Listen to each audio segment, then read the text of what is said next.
Justice will find you. Don't do this to me.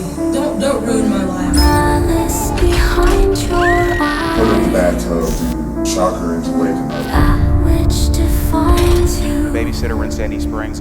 Eating at your broken mind. Is now charged with murder of the death of a 2-year-old girl. And they cry. This injury doesn't just appear out of nowhere. Do you know that accidents happen all the time? I do. Justice for fallen. Never forget what they did. Justice for fallen. You couldn't break her smile.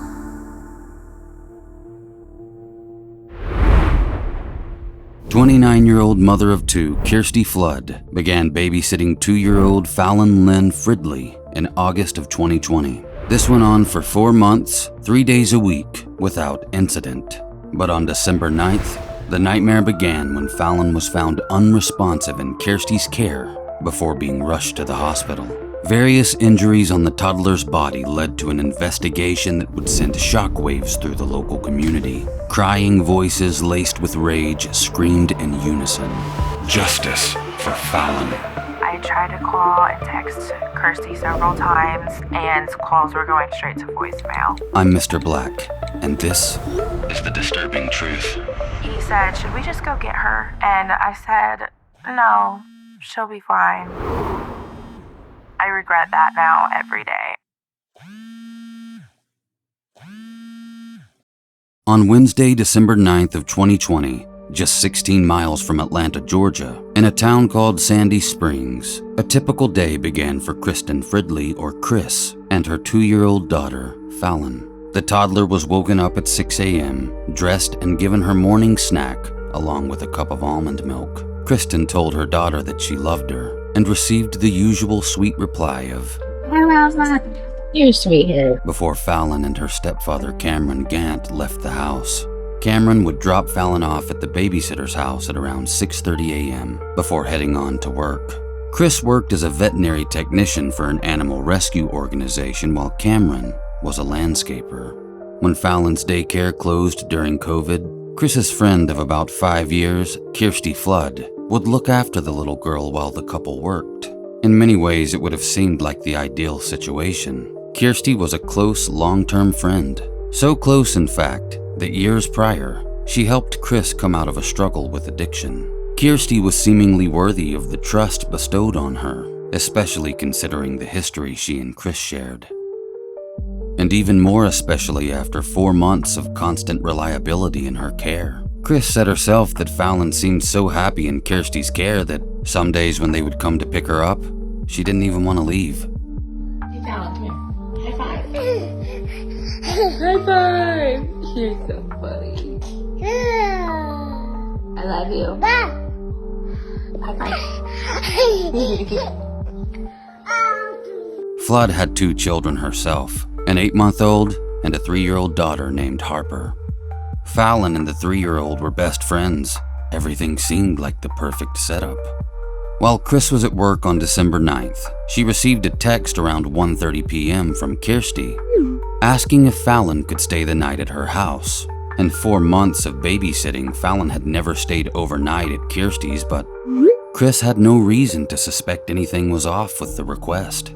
After all, 2-year-old Fallon and 3-year-old Harper were best friends. If anything, it just looked like a sleepover in good company, with familiar, trustworthy people. People who had been there when Chris herself was struggling. What harm could it do? Chris called Kirstie when she got off work at around 4:30 p.m., but got no answer. When she texted Kirstie asking how Fallon was doing, Kirstie responded saying that Fallon was fine, but they were all at the park and her phone was about to die. While odd, it didn't send off any immediate red flags. Later, Chris tried to call and text Kirstie several times, but all those calls went straight to voicemail. Stepfather Cameron was starting to feel uneasy at this point and even suggested that perhaps they should just go pick Fallon up. But still, Chris thought there was no major cause for concern because Kirstie was someone she trusted and even looked up to. Happy birthday to you. Happy birthday Happy birthday to you. Yay! Blow the candle. Blow it. Blow it. Blow it. At around 6:30 p.m., Kirsty finally messages Chris to say that everyone is home and safe. Chris replies with no problem and asks if she can FaceTime Fallon. Kirsty tells Chris to give her an hour to charge her phone first. Then an hour later, Kirsty FaceTimes Chris from a very dim-lit room where Fallon appears to be propped up on the bed. Kirsty explains to Chris that Fallon has just woken up from a nap. Chris said the phone was roughly 5 feet from her daughter, and while she didn't notice anything visibly off in the dim room, Fallon was not responding to her mother. This was out of character according to Chris and Cameron. Then when Chris asked Fallon if she wanted to talk to Daddy and passed the phone to Cameron, the call suddenly ended. Cameron again suggested going to pick Fallon up, but again, Chris declined, a decision she regrets to this day.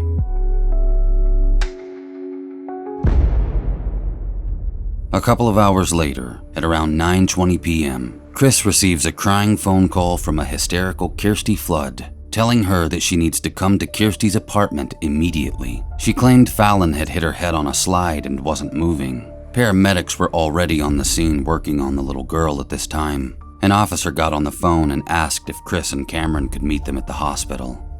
Next, Kirstie Fridley found herself facing a parent's worst fear. She was standing in a room at Children's Healthcare of Atlanta with Cameron and her mother. They were in there for what felt like hours. It was a small private room, the kind one might expect to see in an emergency department. This was the kind of room that no one wants to be in, the kind of room with walls that rarely echo good news. Chris demanded to know what was going on and begged to see her daughter, but her pleas were denied. Fallon was alive, and the doctors were running tests and doing everything they could to stabilize the 2-year-old, a 2-year-old whose mother was getting angry. Chris couldn't understand why she couldn't be beside the angel she created, but looking back, she now assumes that she too may have been initially suspected, and what the world now knows was a horrific case of child abuse. The doctor came into the room randomly with updates too vague to conclude anything inherently negative or positive from, but one thing stood out to Fallon's mother, a question he asked in repetition. What happened to your daughter? Chris was distraught, confused, maybe even offended at the audacity. Was she getting blamed for something? What exactly had happened to her daughter? She had no idea. I was asking to see Fallon. They said not yet, we're working on her, and they wouldn't let me see her. The only information she'd been given was that her daughter had fallen off a slide and hit her head. But the doctor explained that Fallon's injuries were not conducive to playground injuries. In fact, he'd never seen a child recover from damages as severe as those he'd seen on the 2-year-old's body. Simply put, Fallon would need nothing short of a miracle to survive. Does your daughter have any health conditions? The doctor asked a now hysterical Chris. But apart from a mild heart murmur that had seemingly mended itself by the child's 2-year checkup, the answer was no, she didn't. Not that anyone was aware of anyway. But it was clear that Fallon's injuries were nothing to do with a heart murmur. The doctor left the room again. In that moment, a calmness washed over Chris. It was as if a part of her brain shut off. Unfortunately for the family of Fallon Fridley, what Chris refers to as a sweet glaze of denial was nothing more than the calm before the storm. A few moments later, an older man entered the room and introduced himself as the chaplain. But Chris didn't want to see a chaplain. Her daughter was gonna be fine. She was offended by his presence because it alluded to a tragedy that she believed was not going to occur. The doctor said himself a miracle could save Fallon, and in her mother's mind, that's exactly what was gonna happen. That's what had to happen. When the family was moved to the PICU waiting room, they thought they were finally gonna get to see their little girl. The doctor came in and said we have her stable, but critical. So Chris and Cameron were relieved, and seeing as the PICU room had a bed in it, they began to discuss what they needed from home in order to stay overnight. But the problem was, when they were told the words stable but critical, they only heard the word stable.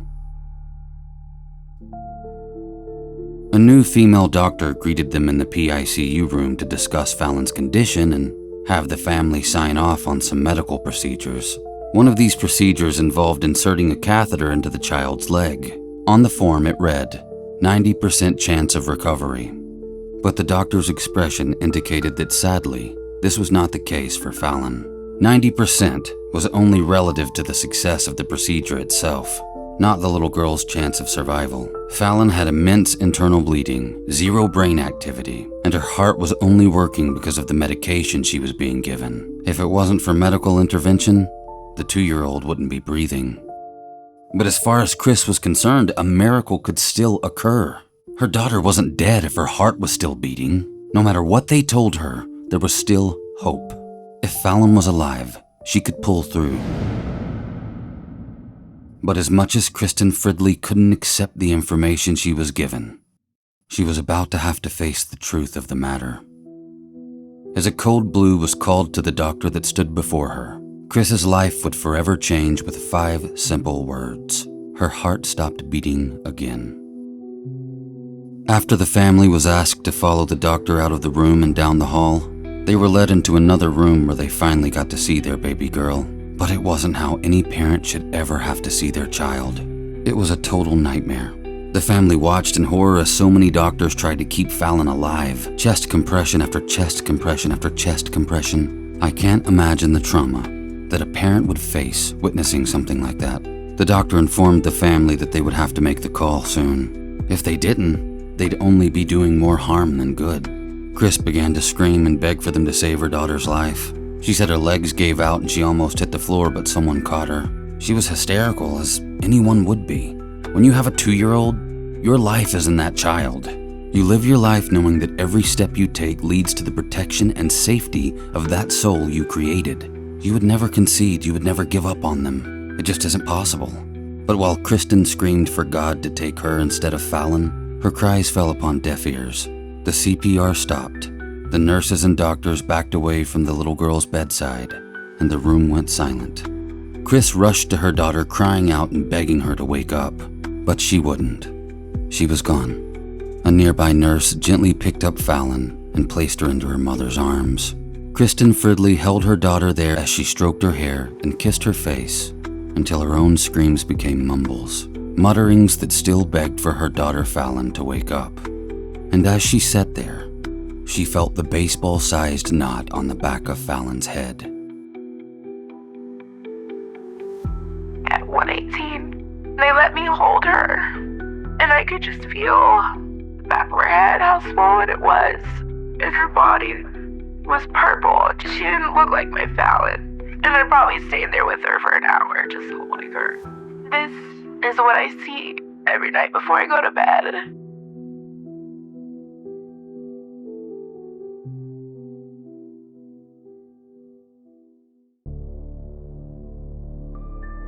Fallon Lynn Fridley died on December 10th, 2020, in a hospital with the people who loved her the most right by her side.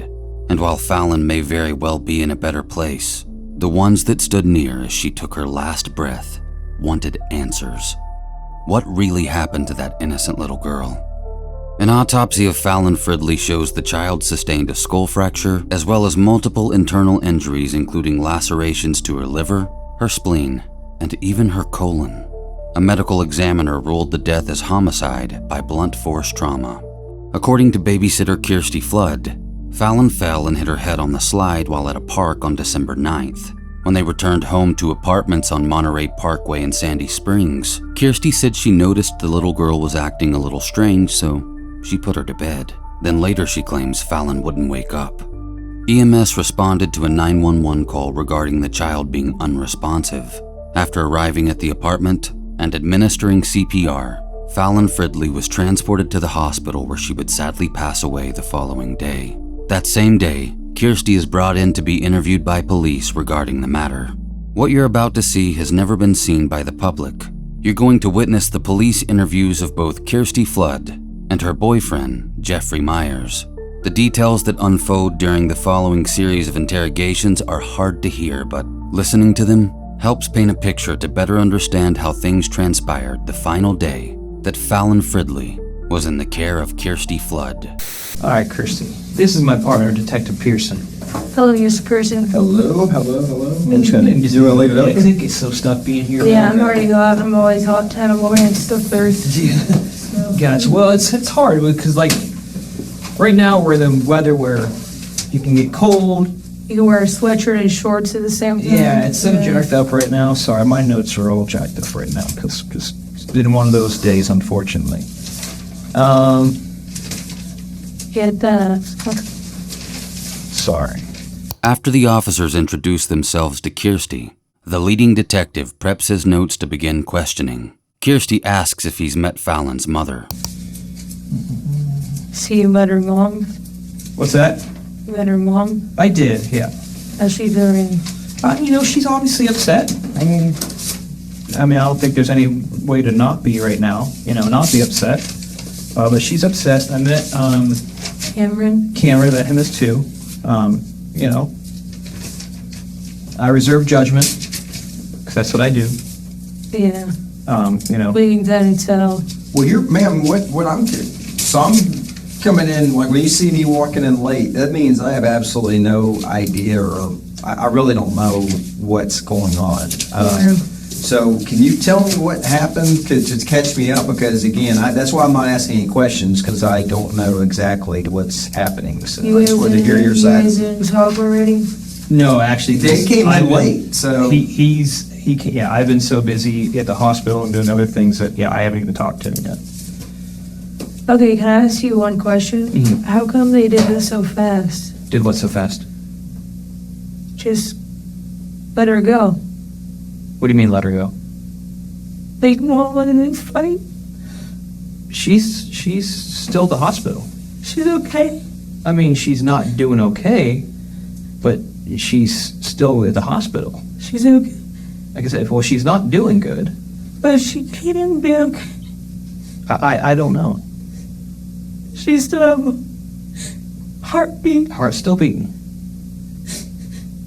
God, Heart's still beating. God has a plan then. It seems like the detective is caught off guard by the fact that Kirsty is unaware that Fallon has died. This may alter how he initially planned to conduct his questioning going forward. If you have a heartbeat, you have the chance. Yeah, her heart is still beating. Thank God. Thank God. Thank God. And Kirsty, I don't think. What did I do? They gonna tell me she was gone and Who said that? the officer. No, she's not. She's not gone. Her heart's still beating.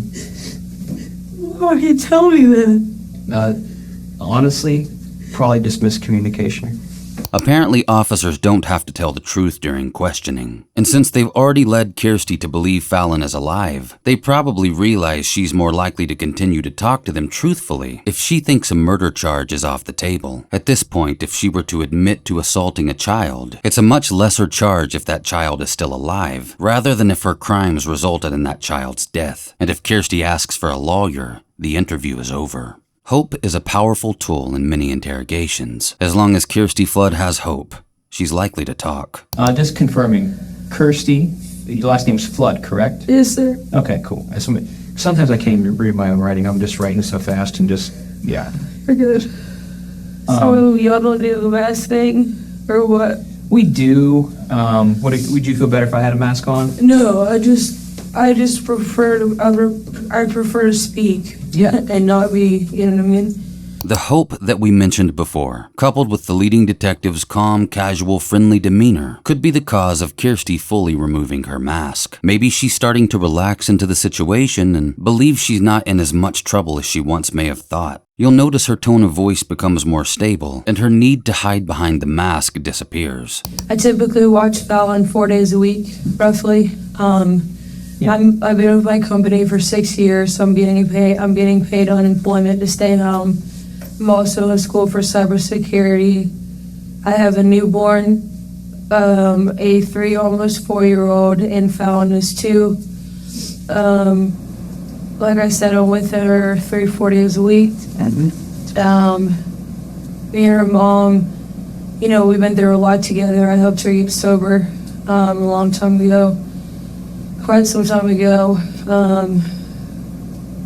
I was reached out to saying that she was homeless and, strung out and, no one, she wouldn't listen to anybody. And I was just like that one person that kind of just like spoke to her, that she listened to, right? So it took her to detox, fast forward. She went down to Miami, had Fallon in rehab with some scum. He's never raised her, never claimed her, never nothing. So I have a soft spot for Fallon. That's why I charge $125 a week on a night, and that's nothing if the price isn't dangerous. It's not expensive at all. No, and I do it because she's a friend, and I do it because I love Fallon. I don't know Cameron very well, but We'll come back to the topic of Fallon's stepfather, Cameron, later. But Kirstie seems to want to use the information she's divulging as a way to paint herself as a saint. And to be fair, it's also worth mentioning that most of the people that spoke about Kirstie did so painting her in the light of a loving mother who adored her own children. But it's worth noting that Kirstie had a history of battery dating back to 2010, where she was ordered to undergo counseling and avoid contact with the victims of her assault. She also had a history with drugs. She goes on in her interrogation to briefly mention Fallon's stepfather, Cameron, before continuing to discuss the details that transpired on December 9th. I don't know him. I know a little bit. I'm trying to get to know him. I'm trying to give him the benefit of the doubt. Long story short, he drops Fallon off this morning at 6 o'clock in the morning, and she stays. She goes in the room with Harper. She plays with Harper for a decent amount of the day. Her and Harper, my daughter, are like best friends. Okay. So they play, and then finally we end up going to the park. This is hours later. Yep. So for breakfast, she had the cereal bar, lunch, cheese puffs. They had some goldfish, graham cracker, chocolate ones. She was eating fine. She only eats junk food, right? And at my house, we incorporate vegetables. Which says she had problems? I'm sorry. That's all I was out of YouTube. I'm trying to keep up with you. You said cereal bar for breakfast and Cereal bar for breakfast, and then she had goldfish, cookie, the chocolate ones. And then she had cheese puffs. Okay. And then she had some of her yogurt. I buy her Silk yogurt because she is non-dairy. So she primarily does almond milk and stuff like that. So I buy her specific things that she likes. She is very, very small. I don't know if you ever noticed, but she doesn't really eat much, but when she does, it's typically junk food. So, that's just what it is. But anyway, so she ate that. Okay, so we get in the car. Morgan Falls is what? A mile and a half from my house? Yeah, barely.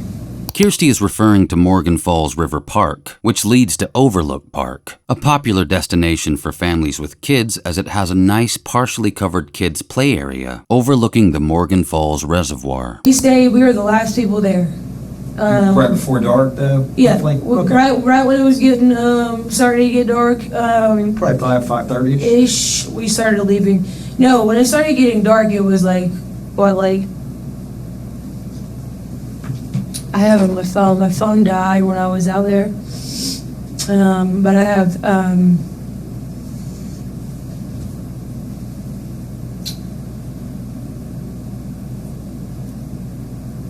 4:26. How's my girl?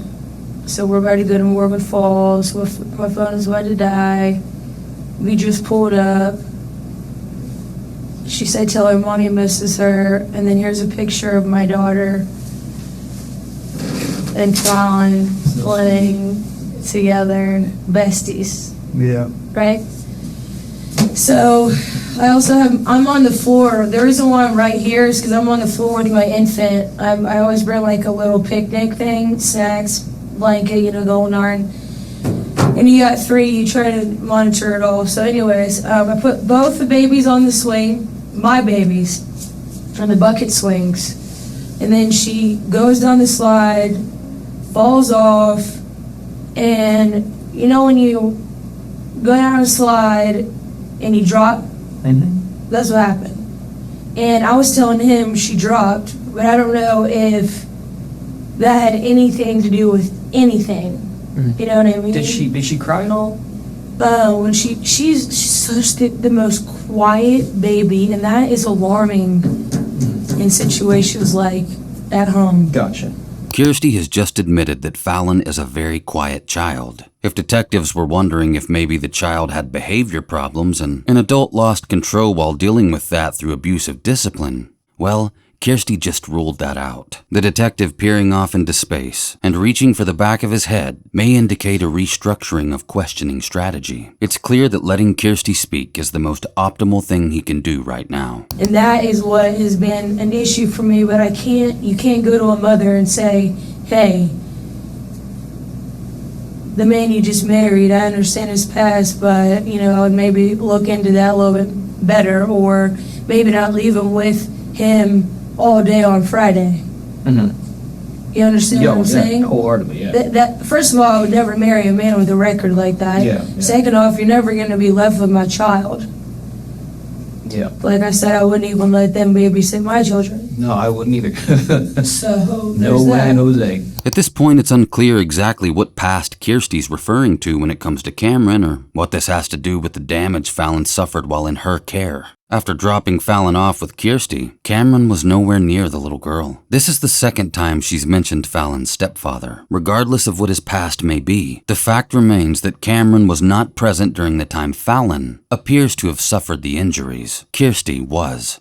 So anyway, she's always at my home. I feed her, I bathe her, I do everything for her. I try to limit her mom's stressors to the maximum degree. Basically. I was curious too. I was seeing that was pretty good. Do you have like any other pictures of her today? Oh gosh, I'm all about the pics.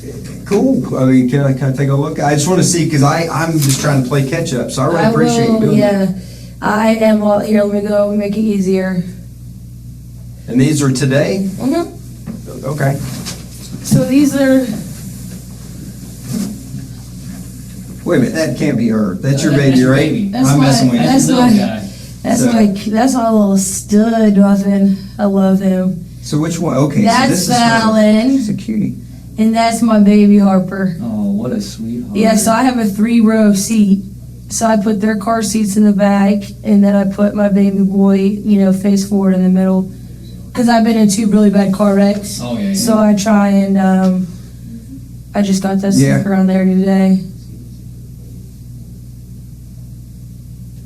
I mean... Oh, this was today? Yeah.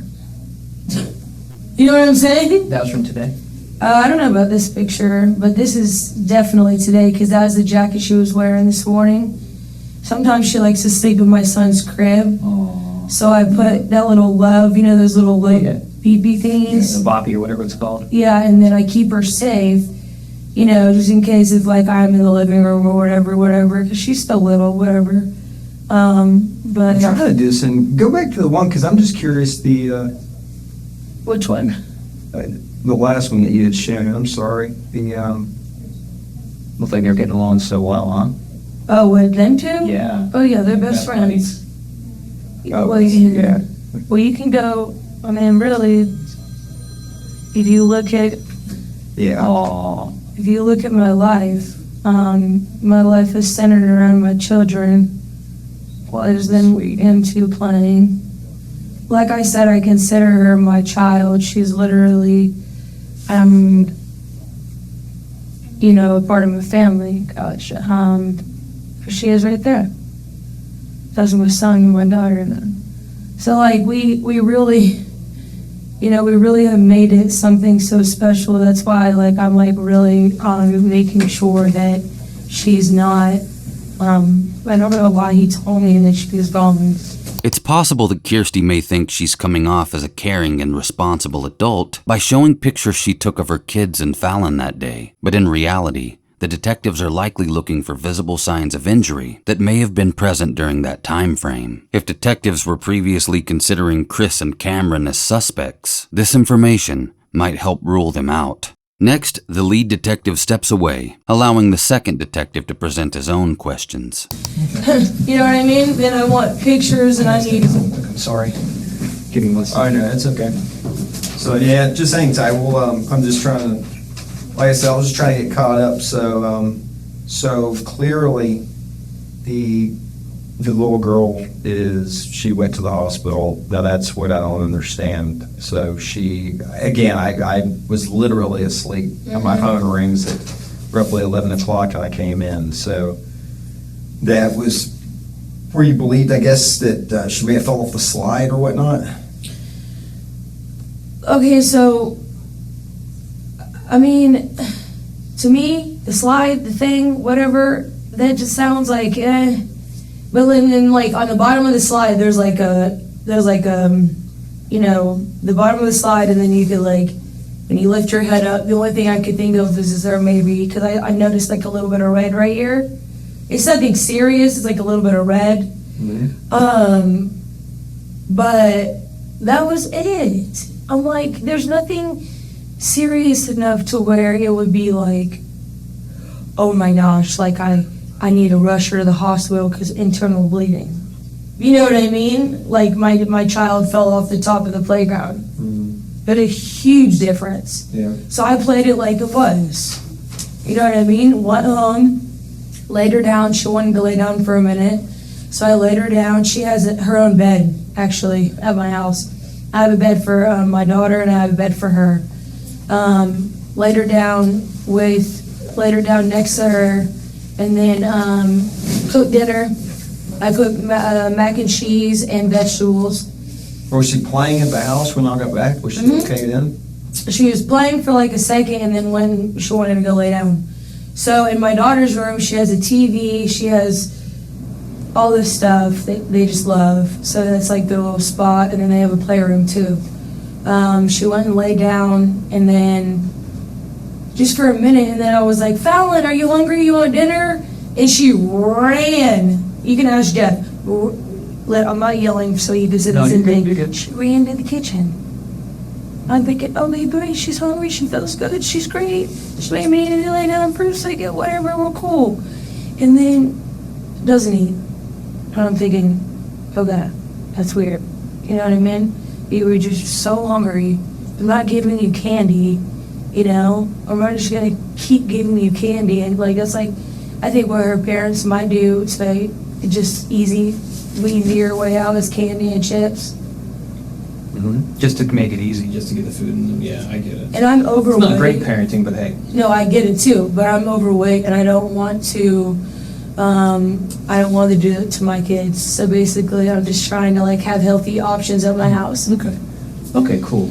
So anyway, she didn't eat. Harper, I ended up giving all the food to my dog. I literally just threw it. She had like 2 bites. I think she had like the veggies and then maybe 1 shell of a noodle. Barely anything. And then the rest I just gave to my pet because I ran out of dog food and it happens. I couldn't go to the store. I was trying to cook dinner, trying to do all this. Didn't want to leave her. So we sat outside for 5 minutes, whatever, 10 minutes, smoke stay. I don't even know how long it was. Not long at all. Go back in there and check on her, and she's looking like this.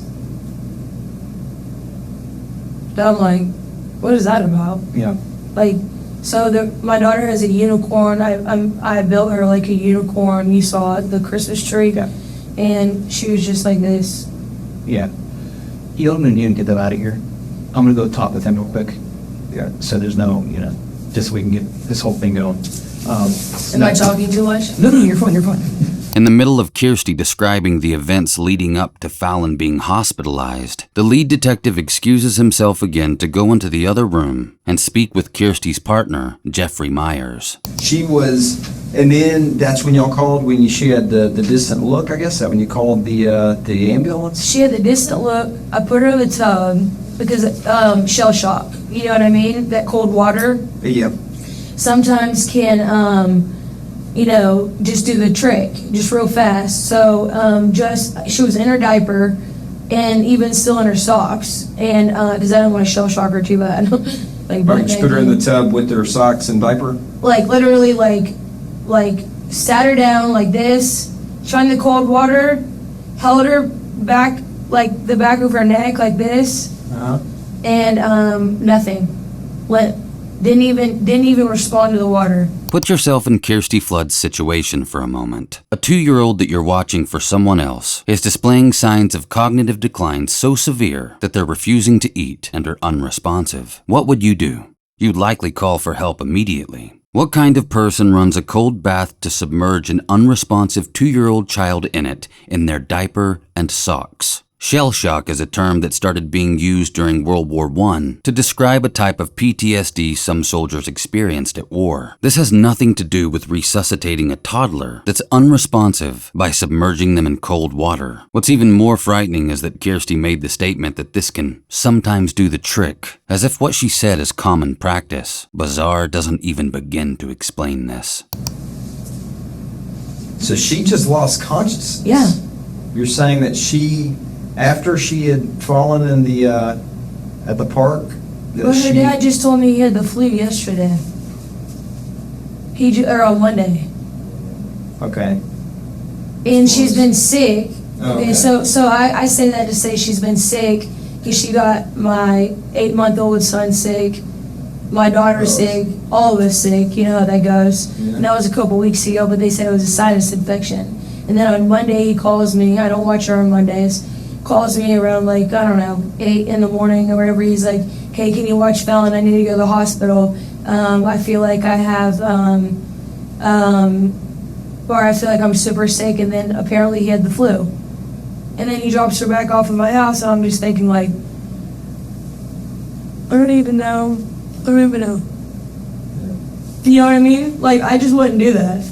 We don't think the same. Yeah. He's also on methadone. So, you know, he, no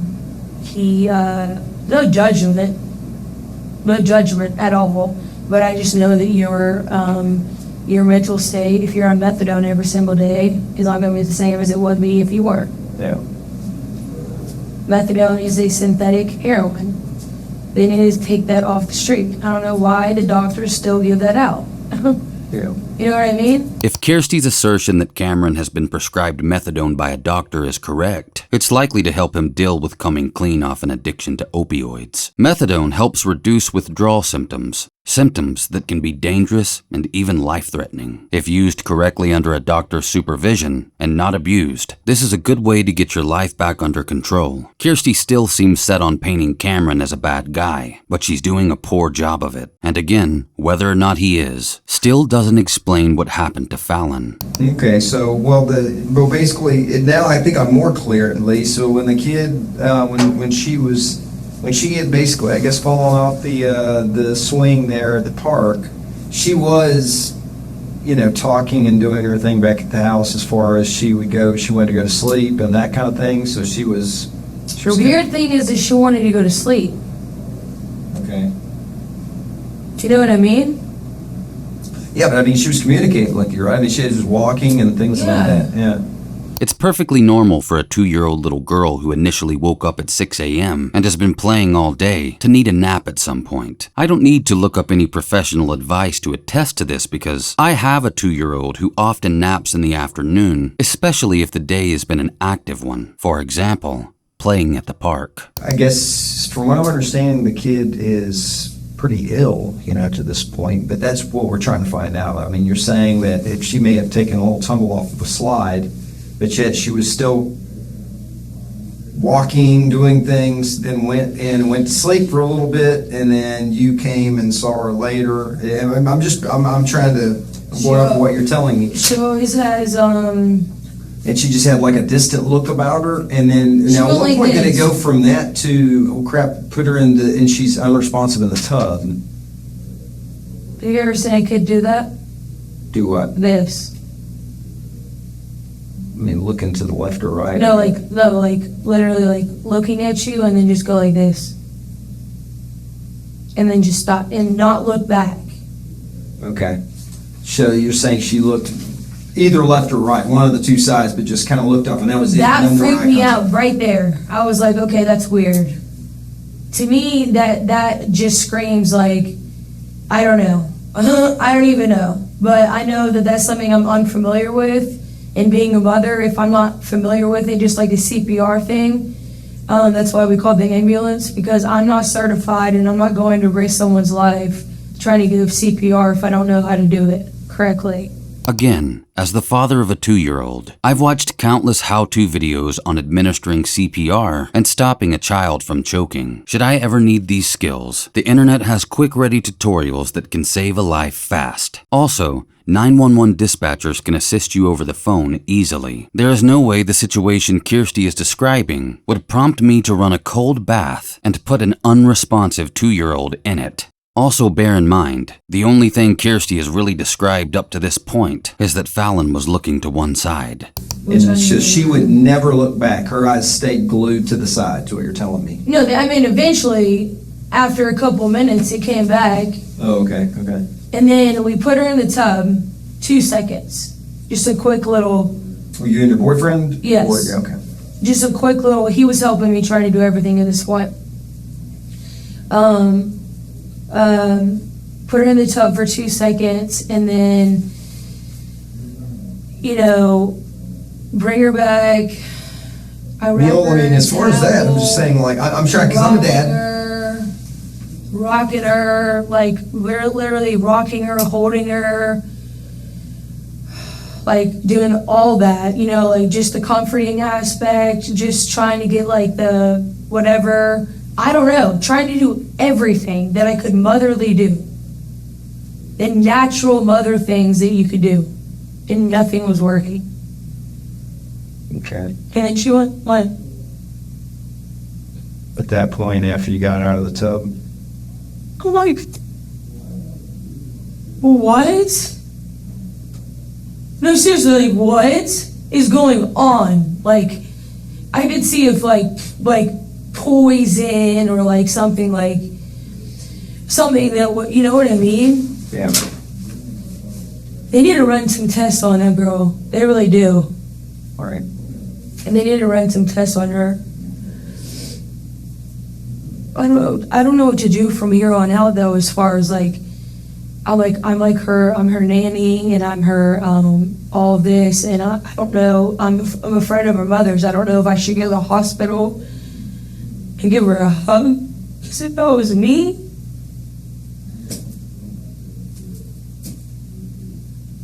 The situation is way past hugs, and listening to Kirstie continually try to convince the officer that she's a great person who cares about Fallon is getting exhausting. When the lead detective returns, it's obvious that he's had enough and he's no longer playing Kirstie's game. He wants answers, and he asserts to Kirstie that he believes she has them. It's time for them to strip away that hope they gave her earlier in the interview.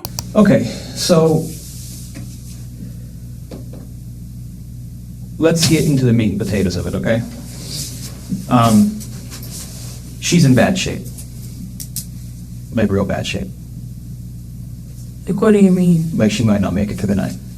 What? Yep. So I'm going to read you some stuff because I have some concerns, okay? These are your Miranda rights. You're not under arrest, but you're here in the police station. I'm going to ask you some very hard questions, so I want you to know what your rights are. You have the right to remain silent. Anything you say will be used in court as evidence against you. You have the right to talk to a lawyer for advice before we ask you any questions and to have him or her with you during questioning. If you cannot afford a lawyer, one will be appointed for you without cost, and he or she may be present at all times during your questioning. If you decide to answer questions now without a lawyer present, you will still have the right to stop answering at any time until you talk to a lawyer. Do you understand? Yes. Okay. So, what we have here, and why I'm concerned, is do you want to know all the issues that she has? Yes. Okay. According to the doctors in the ER, Yes. she has a skull fracture. A what? A skull fracture. Her brain is swollen and bleeding. She also has internal bleeding, where she has, according to the doctor, let's see here, her belly is full of blood. She's got an injury to her liver, her spleen, and her colon, and is still actively bleeding inside. She has no brain function. Oh my God, stop. She's got bruises all over her body. Stop. She's got bruises all over her head. The external part of her head is swollen.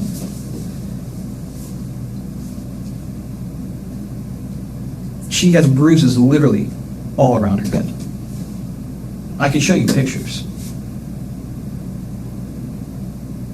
So that picture you showed me just a few minutes ago, she doesn't look like that right now?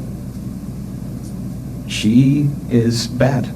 And this is precisely the hole that detectives let Kirstie dig for herself by allowing her to talk and show them pictures she took of Fallon at the park that day. There's very little question as to whether or not Fallon's own family could have caused what happened to their daughter. And Kirstie's own rambling testimony has begun to box her into a time frame where only her and Jeffrey could have possibly been around Fallon when the injuries occurred.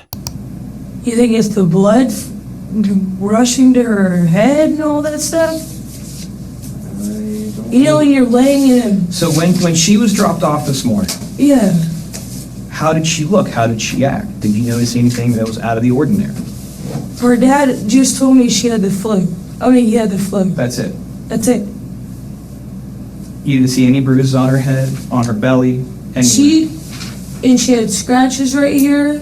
From a possible dog scratch, right? She had a scratch right here, and then she had a bruise right here. Okay. Yeah, that's it. So and then I think she had... no bruises up here? No. Okay, none of that was there. I mean, she wears her hair like this. Okay. She literally wears her hair like this. I would, if I saw a bruise on her head, I would call her mom immediately. Okay. I wouldn't just let a bruise just continue to be a bruise, because that's how you get internal bleeding. Correct. That's exactly how that happens. Okay. And she's bleeding internally because she's got injuries to her spleen, colon, liver. And from what you told me, the only thing that happened to her today was the fall off the slide at Morgan Falls Park, where that ground is soft and squishy and bouncy. Because they made it that way so kids don't technically get hurt when they fall. Right. The injuries that this child has, according to the doctor, are acute, which means they have just recently happened. There was absolutely no way that just happened.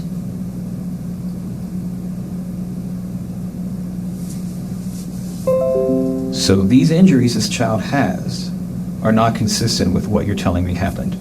The injuries this child has are from some severe abuse or injury. How long have you had her today? Just as a point of reference? Oh my, I can't even believe. How exactly? How would that even have happened? You tell me, because we weren't there. Were you the only one with the child today? I was around a bunch of people at the park.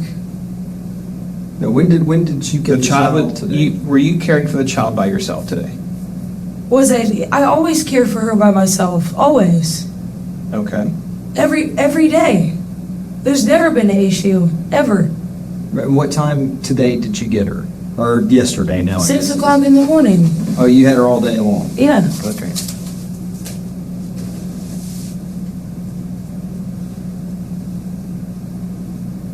Something's happened that we're not being told has happened.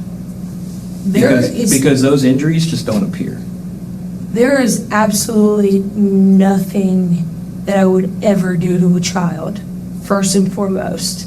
Second off, if you ever look at my kids, they've never been touched, and they never will be. I don't believe in violence. So the fact that that's an acute thing that just happened. And you didn't notice any of these injuries on the child beforehand? I grabbed him the minute I saw him and called the ambulance. Does that add up to you? In your head, does that add up to you? Lots of crazy things can happen. If you're concerned about something and the first thing you do is grab somebody and call the ambulance, Kirsty makes it sound like she was so concerned with Fallon's condition that the first thing she did was ask Jeff for help and then call an ambulance. But she'd already admitted to running a cold bath in which she submerged an unresponsive toddler before holding her and rocking her. This was all seemingly before she called for help. Either Kirsty wasn't that concerned with the child's well-being, or her concerns were more deeply invested elsewhere. Kirsty doesn't see what the detectives don't understand about her side of the story. Well, I don't understand where there would be a confusion about that. Well, the confusion is the kid has injuries, severe injuries that she might not make it through the night, that we're saying just appeared out of nowhere. How is that not confusing?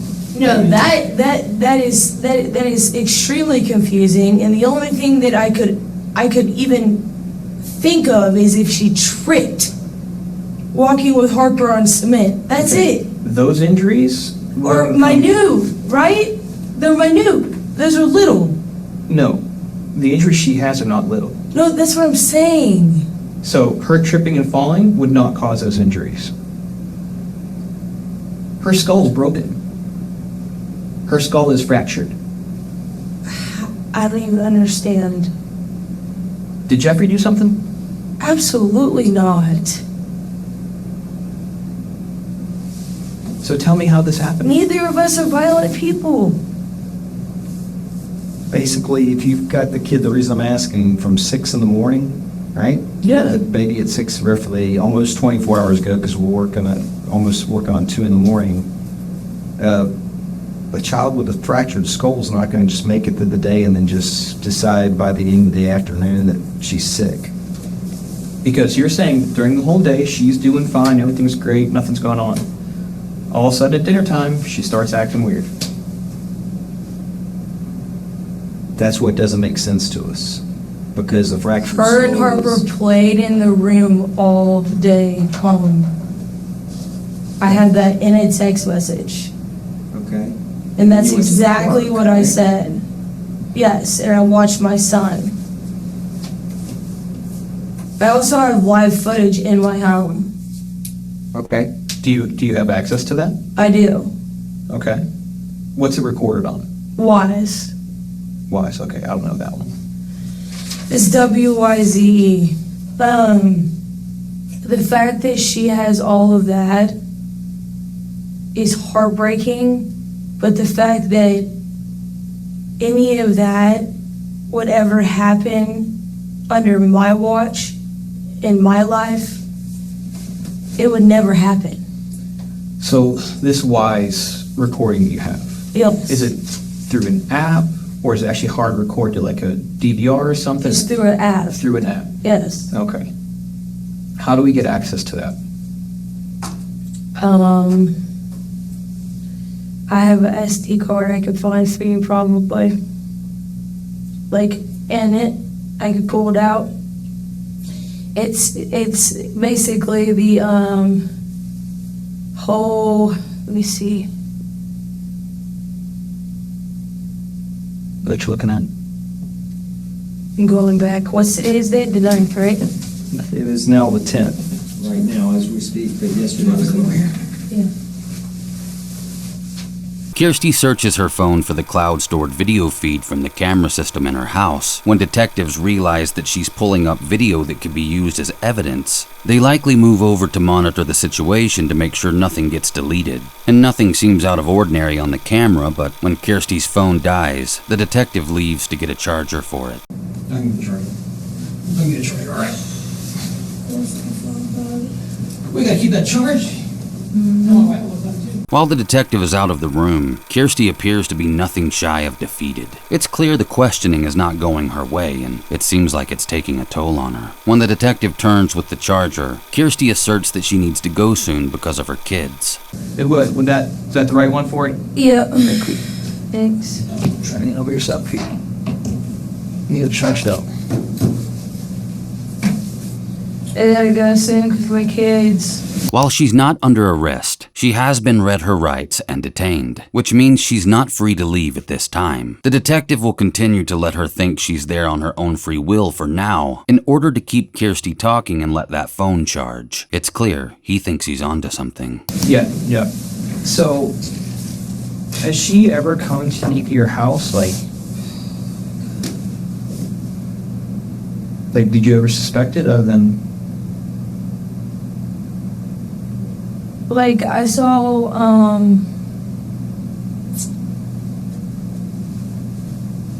just random bruises on her legs. See, the thing about Harper is that, The kids get those things. is exactly what I said. Harper would have them everywhere. If someone were to look, they'd be like, what? This kid is clumsy, you know what I mean?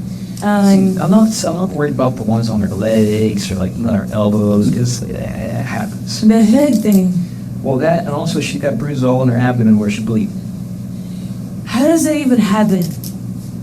Someone has to abuse that kid pretty hard. That doesn't even make sense to me how that would even happen. Especially in the situation, like, first of all, she pretty much lives in my house. She doesn't sleep there, but she's there every single day. Never had any issues ever. Fallon's mother claimed Kirsty watched the child for 3 days a week. At the start of the interview, Kirsty stated it was 3 to 4 days a week. Now she's upping the frequency to every day. I'm not sure what Kirsty hopes to accomplish by doing this. I'm not sure she knows either, but either way, it's probably not helping her case. But my thing is, and I could look at you and you probably done this a million times or whatever, but I didn't touch her. I would never hurt her. Literally. I've given her, ask her mom, I just bought her a kitchen. I literally give her all Harper's clothes, all her hand-me-downs. I feed her, I bathe her every day. Her mom never has to do any of those things. I do all of it. Yep. Because I love her. Yep. So, like, you telling me this is basically like you telling me that I'm almost like losing potentially, even though I'm not gonna claim that like a chop.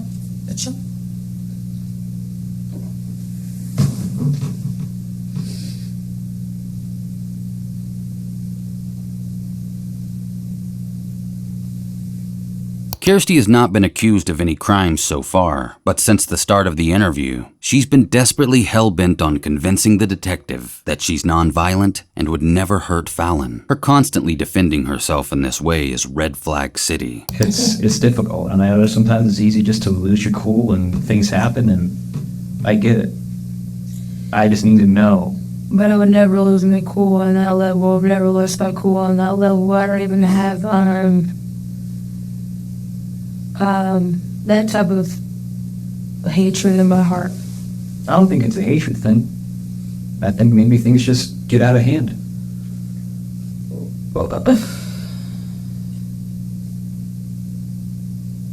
I mean, literally, the only thing I could think of, and this is like far-fetched, but I know Harper would have probably came and told me, unless they were,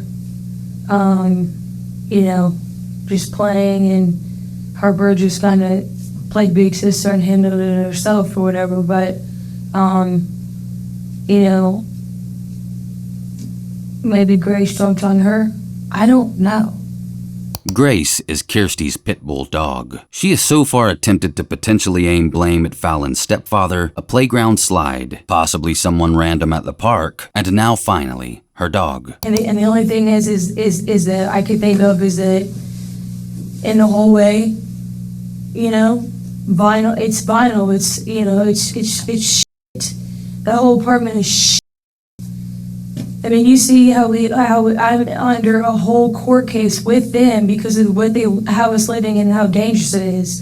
Because Fallon actually almost stepped on, there was a flipboard underneath the sink. She almost stepped on the nail. An old rusty ass nail. You know what I mean? And it's like, there's just stuff everywhere. But that's the only thing that I could think of would be where We can add Kirstie's allegedly dangerous apartment to the list of only things Kirstie can think of that may have harmed Fallon that day. I mean, there was a little bit of a point where I closed my door. Sometimes I close my door because my kid she'll walk in and out, in and out, in and out, in and out. You know what I mean? And yeah, I can admit to that. But like, About closing your door. yeah, I could admit to closing my door today, yeah. For like at least an hour ish. You know what I mean? Because Holden was asleep. Is this before you went to the park? Yes.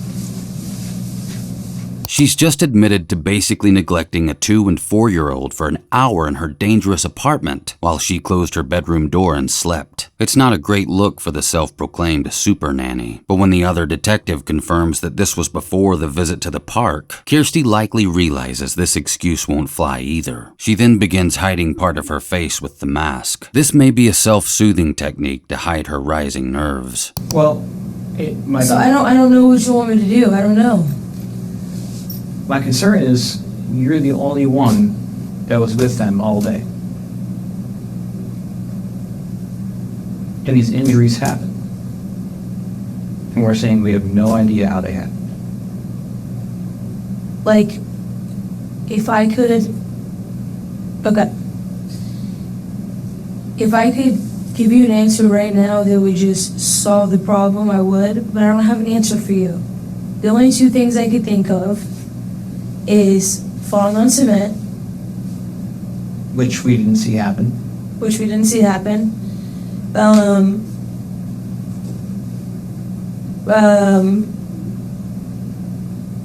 Grace, my pet, Which we didn't see happen. which we didn't see happen Did either. you hear her cry out at all today? I mean, I'll hear, Fallon is the most quiet thing you'll ever ask her mom. That kid doesn't cry. Yeah. So, you know what I mean? Yeah. So that's not even my kid, you would hear from miles away if someone's brushing her hair. Yeah. Okay. There's a big difference. Gotcha. All right. See when you see me in a minute. Okay. Boom, boom. Out of chat.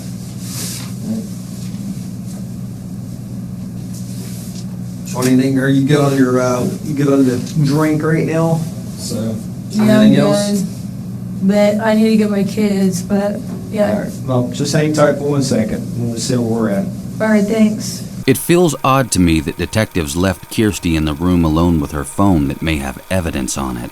They may not have the right to take it from her yet, but I feel like the right thing to do would be to monitor her while she's detained and in possession of the device. But that's just my opinion. It's possible they were still under the assumption that the phone was charging. Either way, with the detectives out of the room, Kirstie is frantically texting someone. When the detectives return, Kirstie finds a spot in the video feed from the cameras in her house that shows Fallon at about 7:56 p.m. She seems to think this supports that what she's been telling the detectives is true, but in reality, it just further serves to vindicate Fallon's parents or a possible stranger at the park. It also brings Kirstie's playground slide theory into question.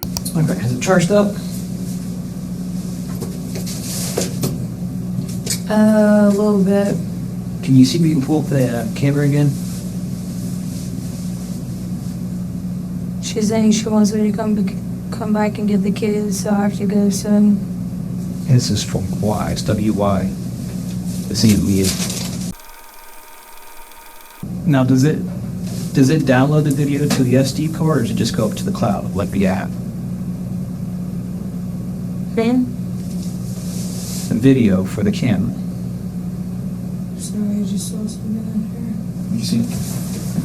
The paramedics. How can I get a copy of the video? That's holding. Right there. Okay. In the little jumper. That's Fallon. Looks like right there. Where's Fallon at? Someone just gave him a kiss. Let's show you the lows. There we go. Where should go? Oh, thank God. You can see her being normal. Ocean, Did you just see that? go back. Ghost. No, I think it's just things floating around. No, it was ghost. It was a flyer mob or It something. was, okay.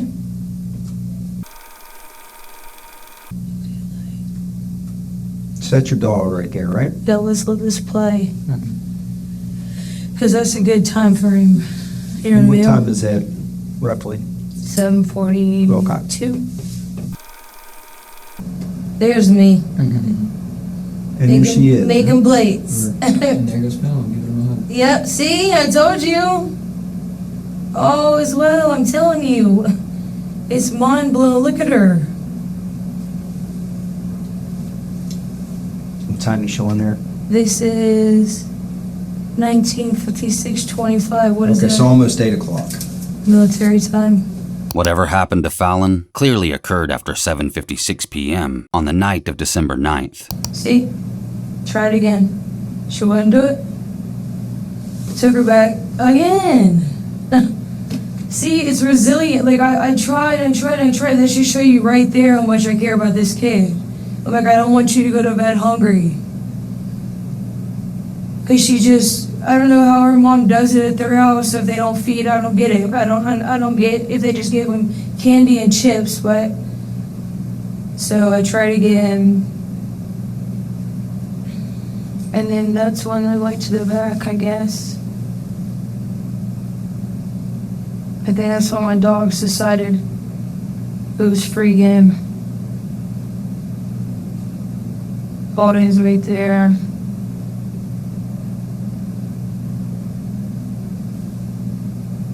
That's when me and him both went to the back to check on her. Because I was like, she's looking kind of weird. She's not eating. She's, you know what I mean? And then he suggested him or I suggested the bathroom real fast. And then I got her in a Moana towel and I literally just rocked her. And rocked her. And rocked her. And rocked her. And then I started freaking out. My mother instinct started kicking in. I was like, something's not right. Something's all right. You know what I mean? And then that's when we called the ambulance. Kirsty goes on to explain that she tried to get Fallon to eat several times and she wouldn't. She also tells detectives that Fallon's mother had been on FaceTime to Fallon until Kirsty's phone died. Right after that, Chris called Jeffrey's phone. This was all after 8:10 p.m. The 911 call was placed at 8:59 p.m. It's sad to think that Kirstie Flood may have just spoken to her daughter right before things got really bad. You don't think that she was like, I don't know, I'm just trying to think about like different scenarios maybe. That she was laying there for a little bit and like Gray stepped on her. I don't think a dog stepping on him would fracture her skull. But I don't either.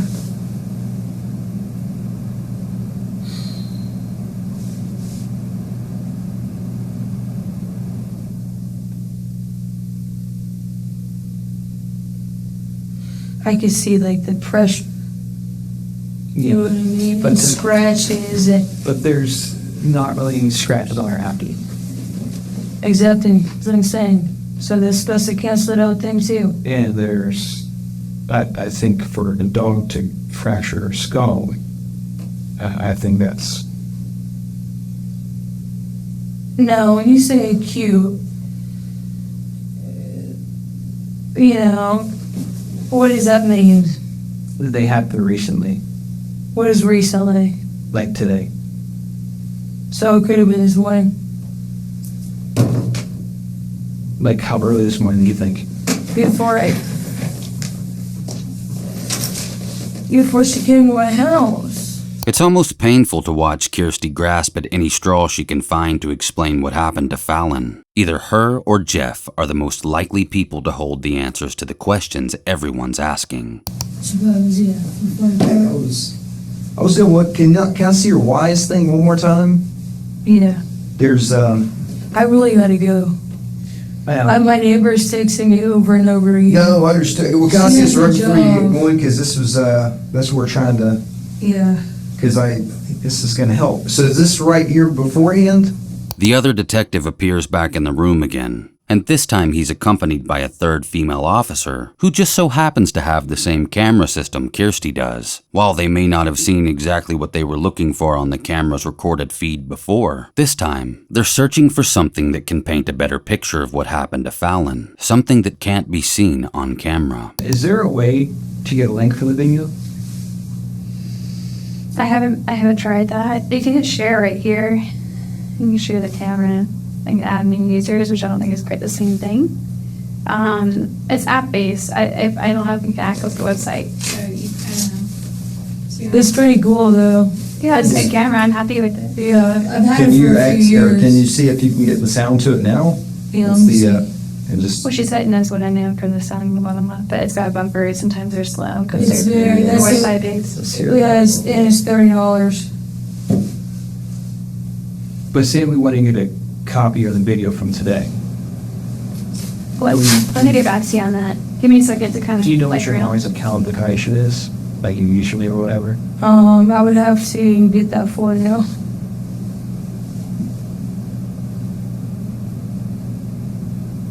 Yeah, I just showed you the full video. Yeah, but I don't want you accessing that way you could like literally watch me at any time. Well, all I want is from the time, like from 6 a.m. until. I just showed you the whole thing.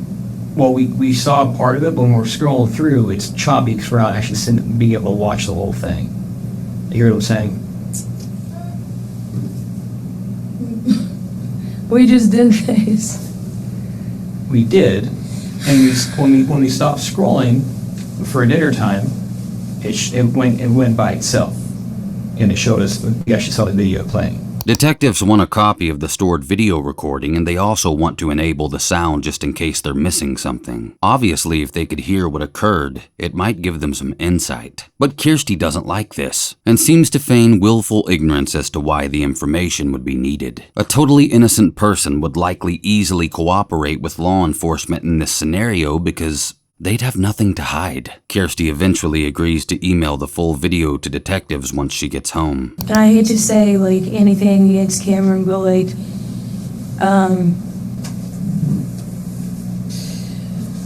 You're a father, right?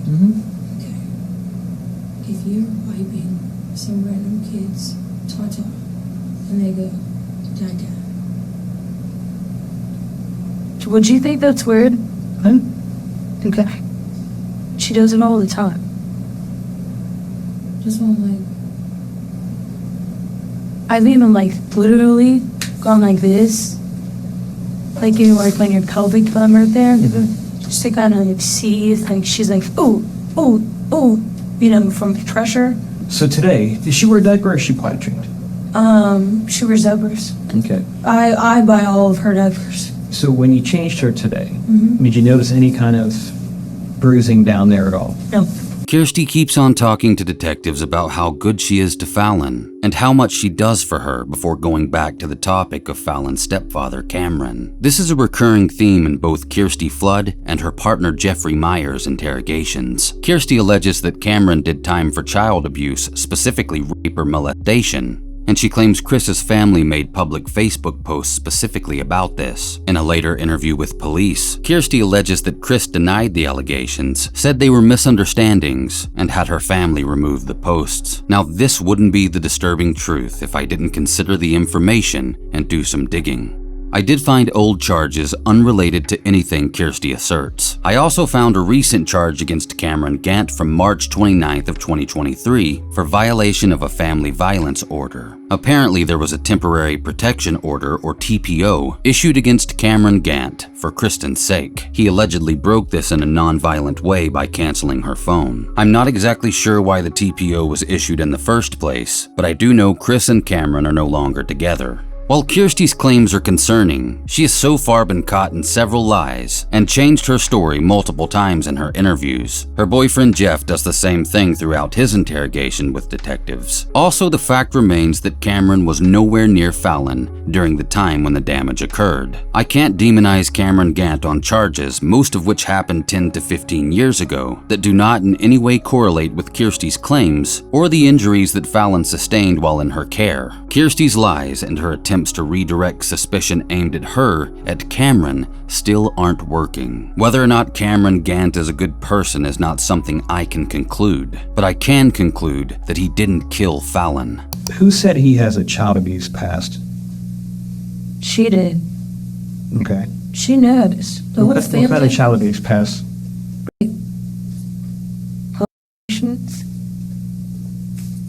I'm not sure if it was an aggravated or not, but I know he did some time. And when you do things like that, you don't normally. It's kind of like one of those things. It's either in you or it's not. And After talking about Kirstie's allegations towards Fallon's stepfather, she asks when they will know an update on Fallon's condition. It's at this point in the interview that things really heat up. when do we know? Like when? I don't know. I don't know how long it's going to take for her to come out, or if she doesn't come out. I don't know. They're doing everything they can to help her. They can send babies out of the NICU. They sure can. They're prematurely done nothing. They can. She has suffered a lot of damage, Lynn. She has suffered a lot of damage. And these are doctors in CHOA who specialize in kids. And they're telling me she has Those will go up. fractured skull, brain bleed, swollen brain, injured liver. Sorry. Thank you, Israel. Was I asked which one was your apartment key so that we can look it up for you? Oh, we're gonna go home, right? I don't know right now. And here's why we're still here. It's because she has all these injuries. And the person she was with today is you. And I need to know, and I need to find out how she got all these injuries. And I get we're watching the video. This is what makes everything confusing. Because these injuries just didn't happen out of nowhere. These injuries happened somehow. You're the only person that was with her all day. That's not even fair. You cannot pin that on me. I'm not pinning anything on anyone. Yeah. I'm trying to figure out what happened. Wow. I have children, I have dogs, I have a whole life. And I understand that. No, I don't think you do. I do. She's about to take my car and my keys. No, she's not taking your car. And Where is she going with my stuff? She came to get the key to lock up the house. Why? Because we served a search warrant at your house.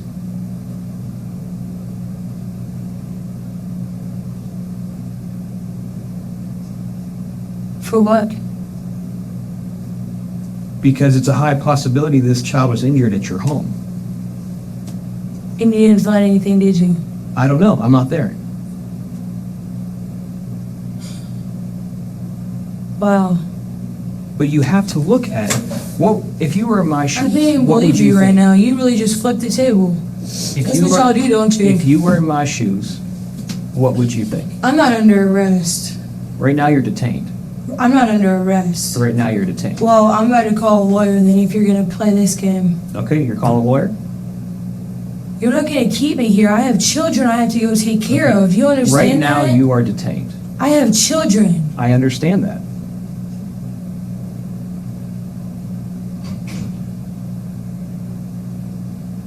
Where's Jeff? He's over there. He's in the other room. So, what are you saying? I'm trying to figure out who hurt this child. Neither of us hurt this child. Maybe you How should did go... this child get injured then? I don't know how She was got with injured. you all just day. saw videos of her running around and fine. What else And do I you get that that video need? doesn't show the whole other part of the house. Why else? Okay, if she's so injured, why would she be running around like that? Have you ever thought about that? An acute injury? Don't you think she would be laying down? So you tell me, If she was hurt, wouldn't she be laying down?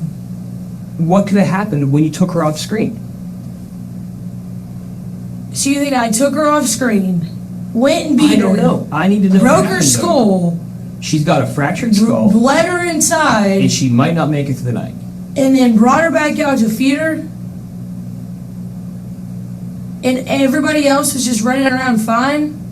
Does that make sense to you? Crazy things have happened. I know what is going on in this child's body right now.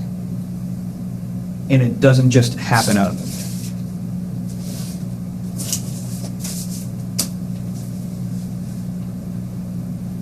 You're saying that she got to your house, she was fine this morning. It All day was long, she's 6 fine. o'clock in the morning, and this is exactly what happened.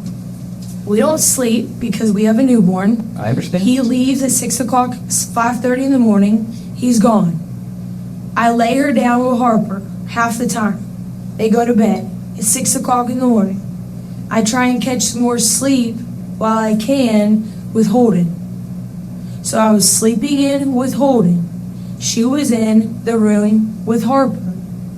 They played. Did Harper tell you anything about the dog doing anything?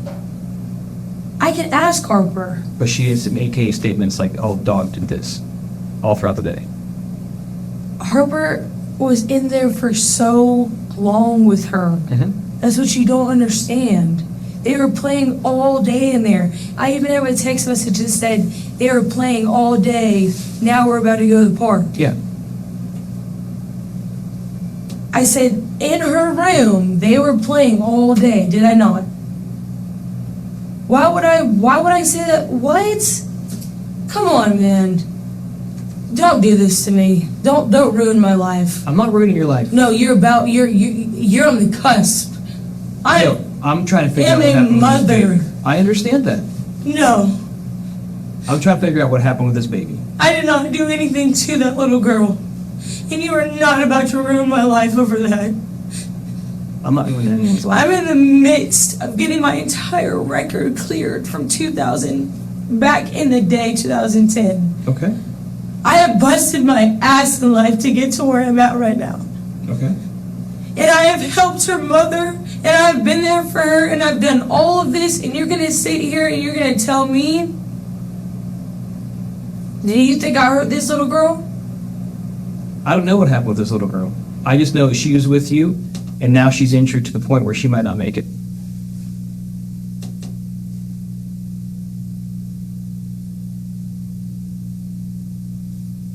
We were also at a playground. They were also in the room. Do you understand that things happen in little girls that don't cry and don't talk, don't say anything? Do you understand The massive the amount of bruising? trauma that this child has sustained internal. Would mean what? That she was hurt really bad. How? You tell me. I wasn't there. How would? Do you see bruises? On the baby? Yes. Yes. I only saw that and that. Where did you see them? Where are the pictures? All over her head. You want to see the picture of the baby? All over her head. No, I don't, because it's going to make me sad. Are you sure? Because I can show you. Do you want to see? Yeah, go ahead.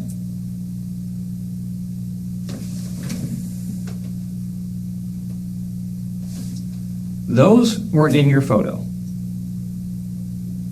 That's blood. That is not blood. That's a fresh bruise. Those blood clots. Those are blood clots, and you're not a doctor. Just to let you know.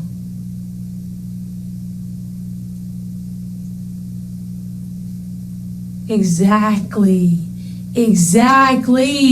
what she had exactly what she had in that picture. And the only thing that she had in that picture. But what she didn't have in that picture is right there in the middle of her forehead. Blood. That's not blood. That's a bruise. What do you think? That's a bruise. Okay, look at her nose. So let's look at that. Look at her nose. Look at her forehead. All right? That is your picture. Right. Right? From today. That's from today. Right. Right. I don't see those bruises. That's exactly my point. That's exactly my point. The blood. So there's no bruises. So you're telling me there's no bruise right there? That one that we saw, yeah. But look in the middle of her forehead. Look at her nose. There's nothing there. You can't see that there's a hair right there. There's nothing there. There's nothing there. I'm not making this up. She fell off a slide at the playground after that too. And you said You're she trying landed to on pull her this back. out of, yeah, you're trying to pull this out of. But how did she land? On her back. So how would that put bruises in her forehead? You know what else she was doing? Let me go ahead and show you what else she was doing. Since you think this is like some, I don't know what you're trying to do to me, but this is like literally. I'm trying to get to the bottom of what happened with this child. Well,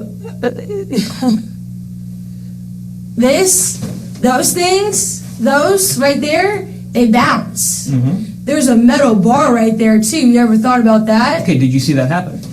Do you know that accidents happen all the time? I do, because I have 4 kids. Exactly my point. Then cut me some And then I also know that this injury that doesn't happen just appear out of nowhere. Exactly why my 2 kids are 100% healthy. Have you ever thought about that?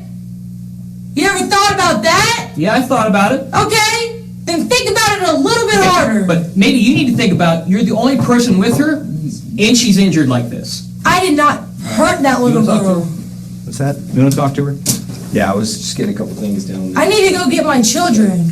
Okay, just give it a second. We're actually getting one other thing. We're running something through, and we'll let you know here in just a second. And get you Let us know. ready. Let us know. That's what I'm trying to do, but I hear you yelling, so I'm coming back here. Because he's being ridiculous. As Kirstie's temper rises, the detectives swap for questioning. This is likely so that the detective who was confrontational with Kirstie can leave the room and allow the other detective to de-escalate the conversation before Kirstie asks for a lawyer officially. The detective does this successfully by assuring Kirstie that they want to get things wrapped up shortly before leaving the room. The second detective wants Kirstie to give him her theory on what happened to Fallon. What's your theory? That's what I'm asking you. How did this child sustain these injuries? The only thing I could think of, like I told him, is falling. At the playground? No, not at the playground. Other than literally walking on the cement, holding Harper's hand while I'm carrying a car seat, walking up to my car and like tripping because this baby doesn't cry. Like I told him 1,000 times. Mm-hmm. She doesn't cry. She just gets back up. Okay. Okay? All right. So Harper, pulling her, because Harper is 4, doesn't realize it, pulling her, she could fall. Where is this at? Boom! Is this... Morgan Falls. Okay, fair enough. The sidewalk walking, and I parked way over the side. So this is going on the sidewalk? Yes. I got you. So she's fallen down onto the concrete there, and your 4-year-old doesn't know any better. She's just kind of... Picking her back up and keeping it moving. That's what she does. Keeps falling down. Does this happen over and over, I guess? Fallon falls all the time. Okay. I mean, that's why I'm asking you. I wasn't there. Her mom. Ask her mom. That kid falls. But that's what I'm asking you. So during that time, she kept falling down, kept falling down, kept falling? It wasn't like she just repeatedly kept falling down. Okay. Anything significant? Did she fall off a curb and hit her head? I mean, or anything like that you noticed? Well, you fall on cement, then that could be. Well, even kids have the innate ability to like kind of throw their arms and use it as what I'm saying is that's why I'm asking. I wasn't there. So if you slip on vinyl, there's concrete underneath it, right? I understand. Okay. So there's it's also usually carports. I guess that's what I'm asking. saying a parking lot doesn't even have a vinyl cover, so I'm talking about inside my apartment. Oh, very good, okay. So, I'm talking about all the possibilities because you're asking me for all of them. Well, I mean, but I'm being specific. You're saying that she had fallen down in the parking lot and your kid, and that's okay, but that's what I'm asking. It's like, did she do so? In the parking lot? Yeah, at Morgan Falls. That's what I understood you to tell me. In the side, okay, anywhere we go, Harper wants to hold her hand. Mm-hmm. Yesterday we went to the playground, she wants to hold her hand. Right. They always hold hands. So she, will walk with her and hold her hand or whatever, and a lot of the times Fallon will fall. Okay, that's fine. A lot of the times. My daughter busted And what both I'm of her asking you knees. is like, again, because of the seriousness of her Yes, injuries yes. today, when you were watching the kid, was there anything that was like, ooh, I mean, like, I'm probably a substandard dad, but like, I'm scared enough of damn kids that I would watch them. I wouldn't have like alone time or anything. Meaning, I would never shut my door because I'm afraid of what they do to harm themselves. So if they play around, and my two sons, and they do, and one goes running and clips a corner, I know I'm like, oh God, and sure enough, they get bruised up, and I get all that. But I'm saying, did anything stand out to you? I can admit to maybe not being the best. I'm not saying because that, of my son and me closing the door because of napping. But if she fell, then how am I supposed to know that? How are you supposed to know if she falls? This is the thing. The baby doesn't cry. She doesn't cry. Mm-hmm. She's one of those kids that's just real quiet, which is another alarming sign. Very alarming sign from the home life. Okay. Very, very quiet, doesn't cry, doesn't say much. Just always smiling, always happy, the sweetest little thing ever. Yeah. So let's say she did fall, she wouldn't say anything. That's what I'm saying. Half the time she doesn't say anything. It's almost like she gets in trouble at home for maybe saying if she did. I don't know. But she doesn't say anything. My daughter is so dramatic. The whole world will hear about it. All right. This kid will fall and get up and keep it moving. This kid will get knocked over by my 60-pound pit and get up and keep it moving. Yeah. Harper gets knocked over by my pit and is a whole ordeal. You know what I mean? They're looking into as far as they trying to figure out exactly what the injuries and where they were caused, obviously. I mean, you do understand that, right? We didn't just kind of wake up today looking to pick on you. We're trying to figure out how a 2-year-old who really can't speak for herself got injuries. By default, because that's what you do. You care for her throughout the day. That's why we're asking you this. It's not to anger you or to push you in a corner. Or we got to. They told me I'm not when you tell me that I might not get my keys back and I might not be able to get my kid, you're basically telling me. Well, right now we're looking. Yeah, we're having to investigate this case. We can't just. There's things we have to do before we. I have neighbors watching my children. You guys just did a search warrant on my house. Yes, that's correct. You did, and you didn't find anything to do anything. Well, you got to wait it out for a second. What I'm telling you is we have to explore all avenues. I'm not gonna lie to you. What are you waiting on? I'm gonna check here in just a second, and then I'll see if what the plans are moving forward. But we should be wrapping up here relatively soon. Wait, I'm so confused. What do you mean you're gonna check? Well, you check with the lead investigator because I'm not the lead investigator, so I can't tell you exactly what's going on with this because I guess the best way I can describe it to you. Do you have how long? I mean, again, I was going to go check with the lead investigator. That's Once Kirsty is alone, she calls her mother on the phone. I can't even believe this. No, I'm not okay. They're trying to f me up.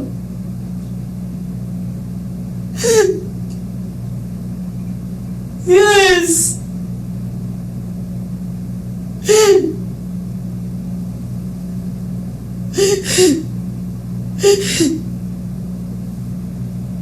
He's in the other room. They're trying to f my life up. I'm like, so can I go? Can I get my keys? Can I go get my kids? Can I go do this? He's like, we'll let you know in a minute. I'm like, are you taking me to jail? Are you about to ruin my f***ing life?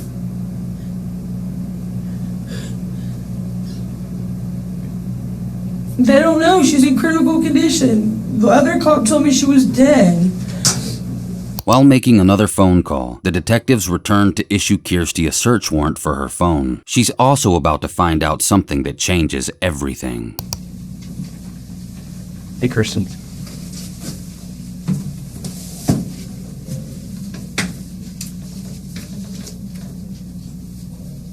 Are you actually on the phone with someone? Yeah, I am. Okay. What is this? This is a search warrant. For what? We're gonna seize your phone. What? Yep. I can't. What? Yep. It's a valid search warrant, so I'm Valid going to search. judge. So we need to take your phone. So how Here's does... the deal. I just called the doctor, and Fallon is dead. No lie. She's at the morgue right now. Wow. She's gone. Wow. Her injuries were that bad that they couldn't save her. Did you just hear that? So they're seizing my phone.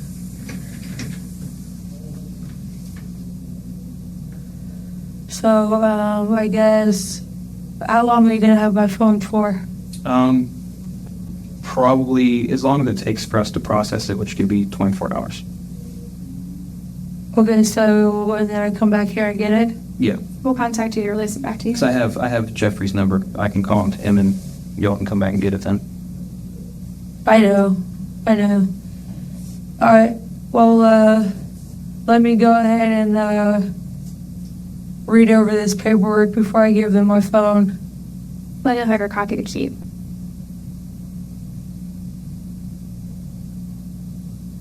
Okay. Alright, love you, bye.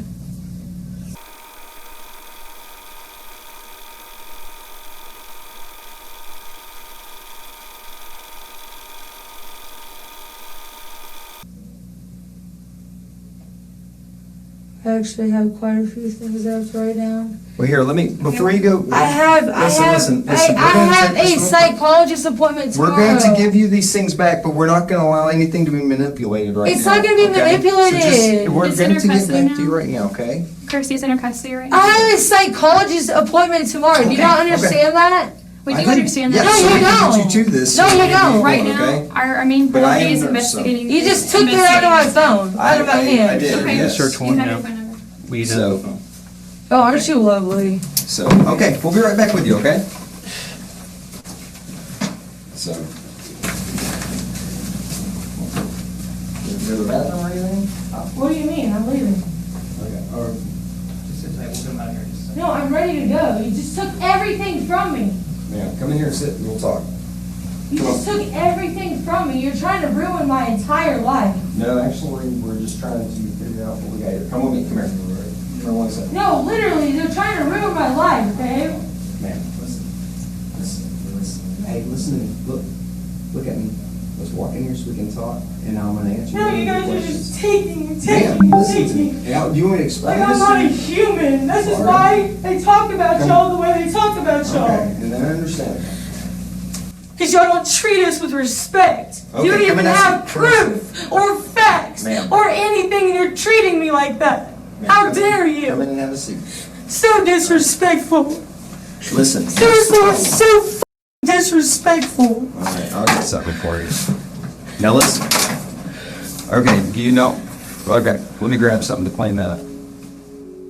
Kirstie has just been informed that the child she was looking after, who suffered horrific injuries while in her care, has passed away. This is a child she claims to love as one of her own. Yet when she receives the news, her main concern is that her phone is being seized. She shows no immediate humanity for the fact that Fallon has died. Kirstie says she wants to write a few things down from her phone, but detectives are concerned that she may attempt to destroy evidence. And now that the warrant has been signed by a judge and served, they can confiscate her device at any time without her consent. After Kirstie's phone was taken, she sent the following message to Chris. I don't have a phone. They took it. But I love you and Fallon so much and really hope you know I would never hurt her. She's been with me for forever and has always been so happy, and we both know that. She's the sweetest little angel and never even cried. I love you, and I'm praying you find it in your heart to forgive me. And I know I can't say as much as I need to, but I would never hurt her. She was like a second daughter to me. When you're ready, please message me. In the meantime, I'm deactivating my Facebook. I love you. Kirstie's first interview concluded shortly after this, and she was released pending further investigation into the death of Fallon Fridley.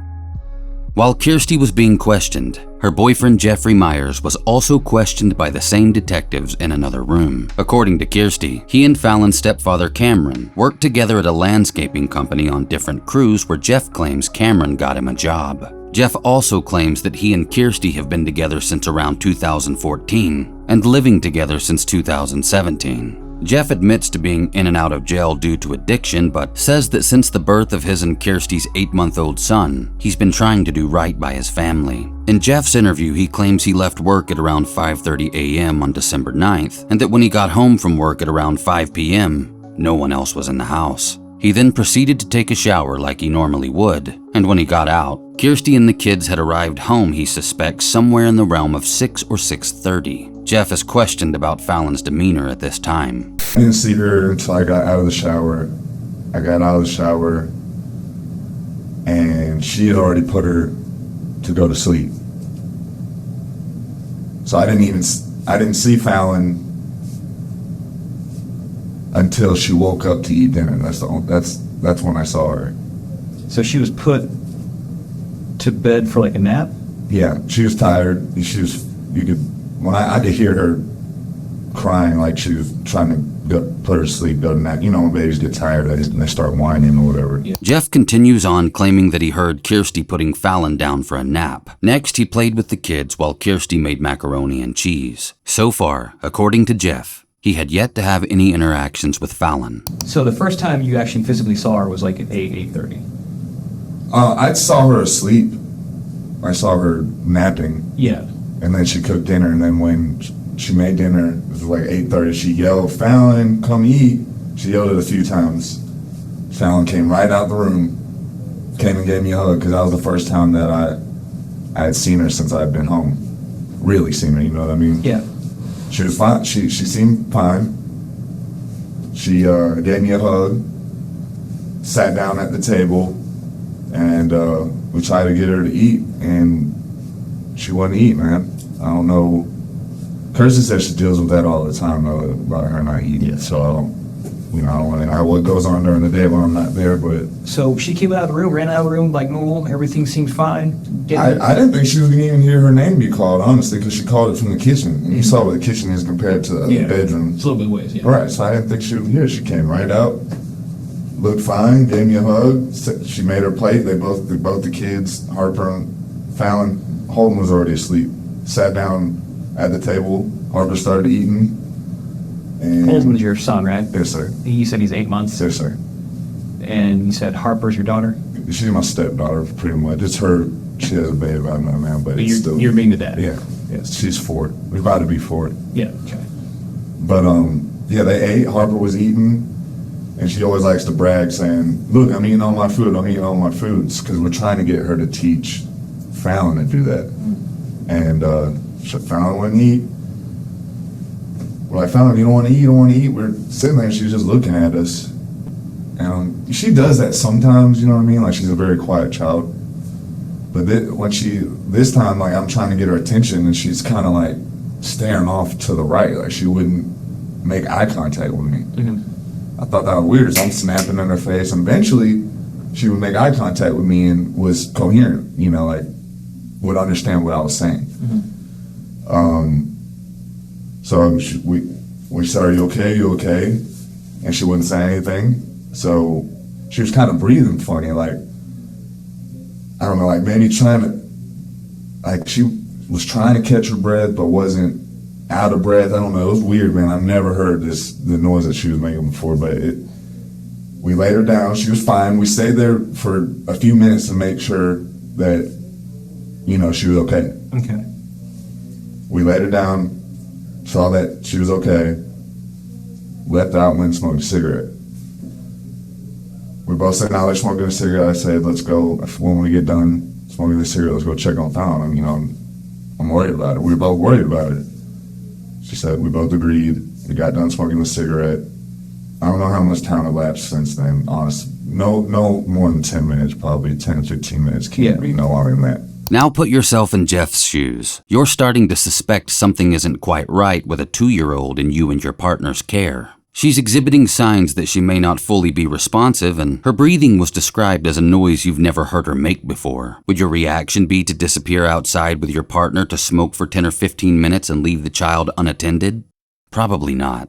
So we went back in there, and she was in the same position that we had laid her in on her side, and but she wasn't making any the noise that we had heard from her before. She wasn't doing anything. So I checked her pulse.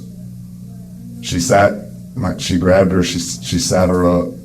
We tried to wake her up. She wouldn't wake up. I checked her pulse. She had a pulse. Tried to get her mouth to mouth, because I could tell that it was like she had shallow. It was really, I could barely feel it. You know what I mean? So we're getting her mouth to mouth. We don't know how to get mouth to mouth. We should have taken that class, and we said we were going to take that class too before Holden was born about the CPR, but we didn't know what we were doing, man. So we put her in the bathtub, trying to shock her into waking up. In that situation, I don't know how to handle anything, man. I've never been in a situation like that. I get it, man. It's scary. It's scary as hell. And it's not even my kid, you know what I mean? So I get it. The first time I had to do CPR on a kid, it wasn't my kid. Man, it jacked me up. Yeah, I don't want to, you don't know your own strength when you're in a situation like that. So you don't want, I was terrified. I didn't want to have anything to do with it. But so we put her in the bathtub. She didn't respond to the bathtub. She was only in there for like 15, 20 seconds maybe. Got her out. I said, let's call 911. Called 911 immediately. The lady walked us through how to give CPR, and then you guys showed up. Yeah, okay. The events described are awful to hear. I just can't understand the reasoning behind the cold bath. And Fallon's breathing that Jeff describes hearing might be what's known as agonal breathing. According to WebMD, agonal breathing is a natural reflex that happens when your brain is not getting the oxygen it needs to survive. Agonal breathing is a sign that a person is near death. It seems like whatever happened or began to happen to Fallon that caused her injuries started before she sat at that dinner table. Was anyone helping Kirstie babysit today, or she was just with the kid by herself? She was just, as far as I know, she was just by herself. Okay. She's been doing this for months now, man. Like since August, something like that?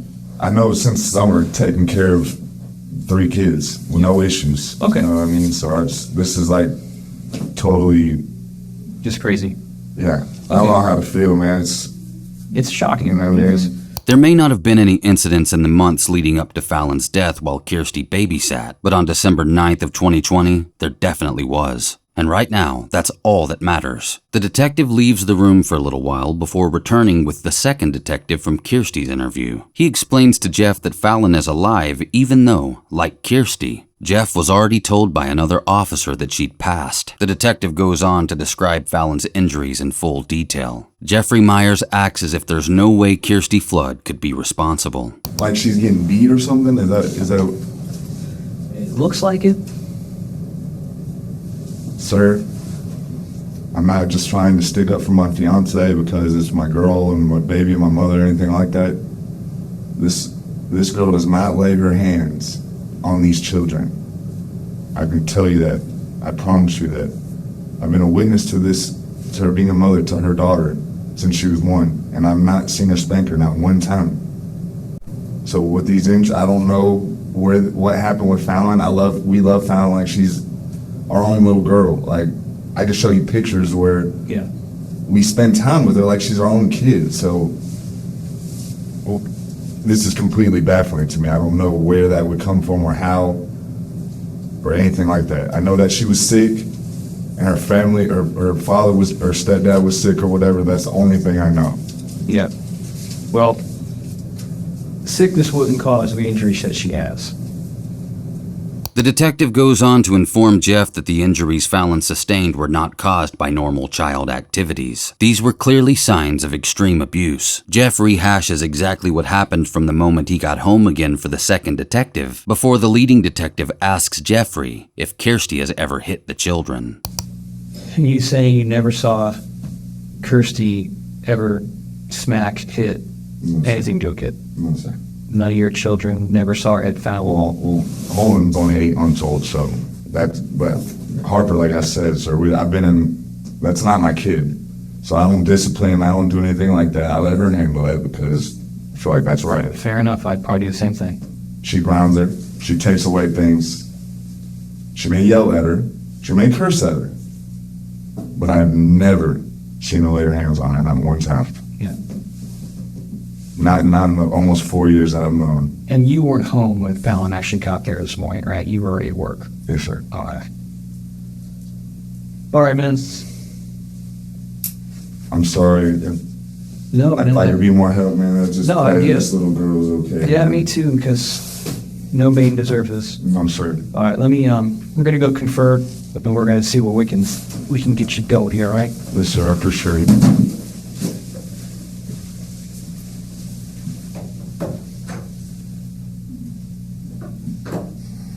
After detectives leave the room again, Jeff sits alone frantically texting someone from his phone. I don't know who it is for sure he's messaging, but I wonder if it's Kirsty. If you'll remember in her interview, she was also frantically messaging someone while she was alone. Then when detectives return, they inform Jeff that Fallon is no longer alive. She is now deceased.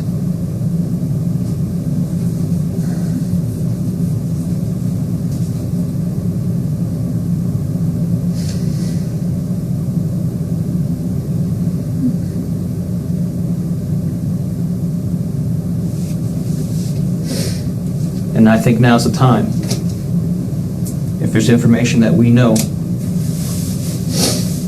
that has not been told to us, now's the time. Because it's now or never. Oh, man. She is dead. And this time, I'm not bullshitting. She's down at the morgue right now. Detectives go on to inform Jeff of Fallon's injuries, but he maintains that he's given them all the information he knows. He also continues to claim that he and Kirsty treated Fallon like one of their own. As the detectives prepare to leave the room again, one of them brings up the topic of disciplining children. I'm terribly sorry. That's crazy, man.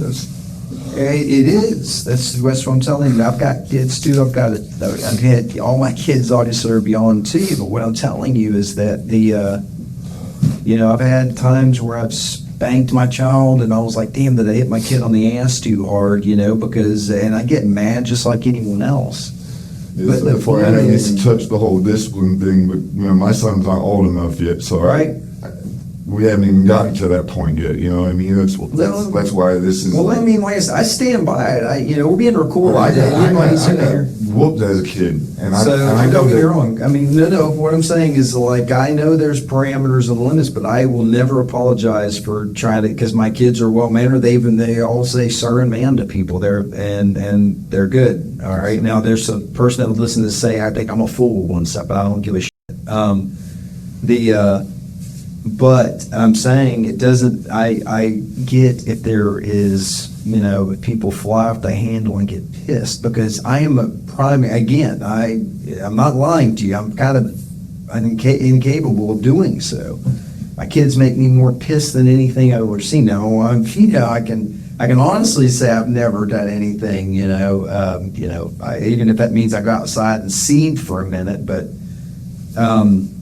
that's all I'm looking for. If there's something that makes more sense because of this, it's just more helpful if that's the case than to not come forward with it. Okay, and that's what I'm basically saying. Even if it's a notion of something that has been said to you, then I would say so. Say if not, I'm not asking you to say anything that didn't happen. I want to help you guys. So that's why I've been truthful with you guys. Understood. As much as my knowledge. So, all right. Well, let me go on ahead and find out what's going on, and we'll keep you up, and we'll try to hurry up as much as we can. But obviously, You can tell this is Serious. not something, this is something small, so. Still, I said this is fine. After detectives leave, Jeff speaks with someone on the phone and explains the situation. At one point, you can actually hear the moment where Kirsty begins to scream in the other room. This is the point in which things got heated in Kirsty's interview between her and the leading detective.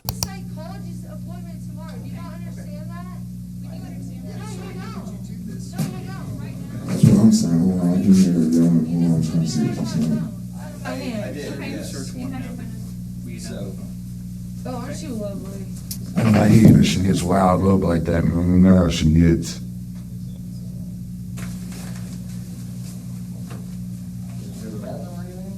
What do you mean? I'm leaving. No, I'm ready to go. You just took everything from me. Come in here and sit, we'll talk. You just took everything from me. You're trying to ruin my entire life. No, actually, we're just trying to figure out, okay, come with me. Everything all right? No, literally, they're trying to ruin my life. All right, that's my girl. I want to make sure everything's good. We're trying to get her to cool down. We're trying to get y'all out of here in the next couple minutes. She's upset, as can be expected in a situation like this. Say, all we're trying to do is get her to calm down, take a seat so we can get y'all out of here in the next, hopefully, couple minutes, okay? Yeah, like I said, everything's fine. Just, we got to get to, we have to do our due diligence to continue the investigation to the fullest. Then we're going to try to get y'all out of here, okay? That's all the list. All right. You good? Need any water? I'm good. These restroom or anything? I'm good. Okay. I appreciate it. If you need anything, just knock on the door, wave at the camera, any of those, okay? All right.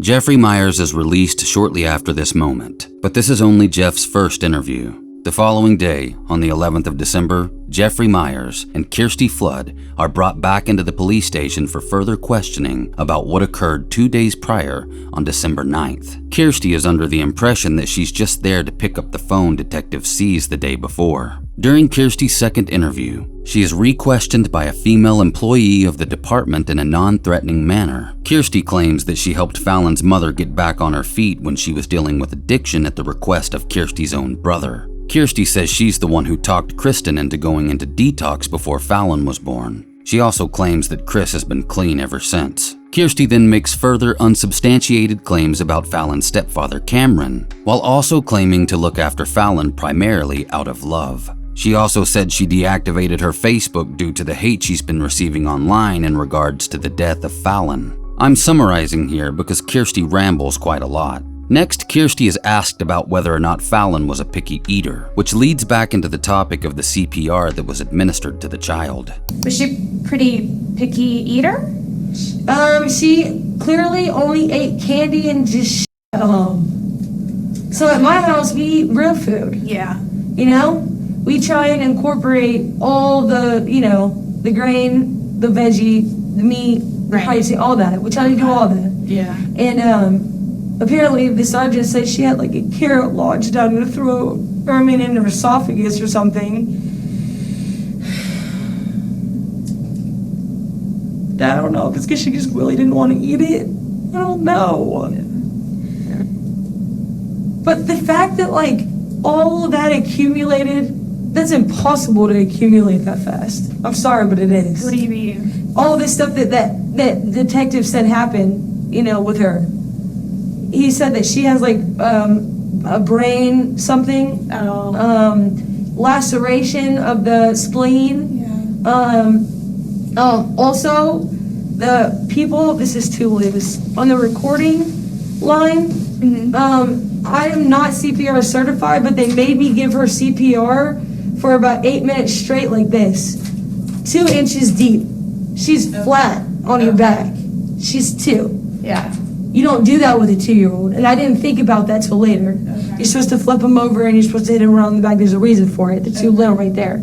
I think Kirstie's wrong about this. I'm no medical expert, but she seems to be describing what's known as back blows that you might give a choking infant. But Fallon was not an infant. Also, Fallon was unconscious. For kids older than 1 and younger than 8, mouth-to-mouth, plus chest compressions, are the right steps to take when a child is not visibly breathing and responsive. My understanding is that this is the technique used when the assumption is that the problem persists in the child's lungs or airways. The idea is to reoxygenate the blood to save the child. Kirstie Flood critiquing the 911 dispatcher on how to save a life is rich at best.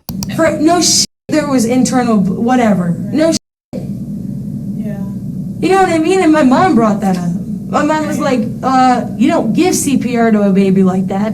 You don't do that. You lift them up and you do behind the back like this. Okay. That's how you get it out of them. Okay. You don't do it like that. So whoever that professional was on the phone needs to know that.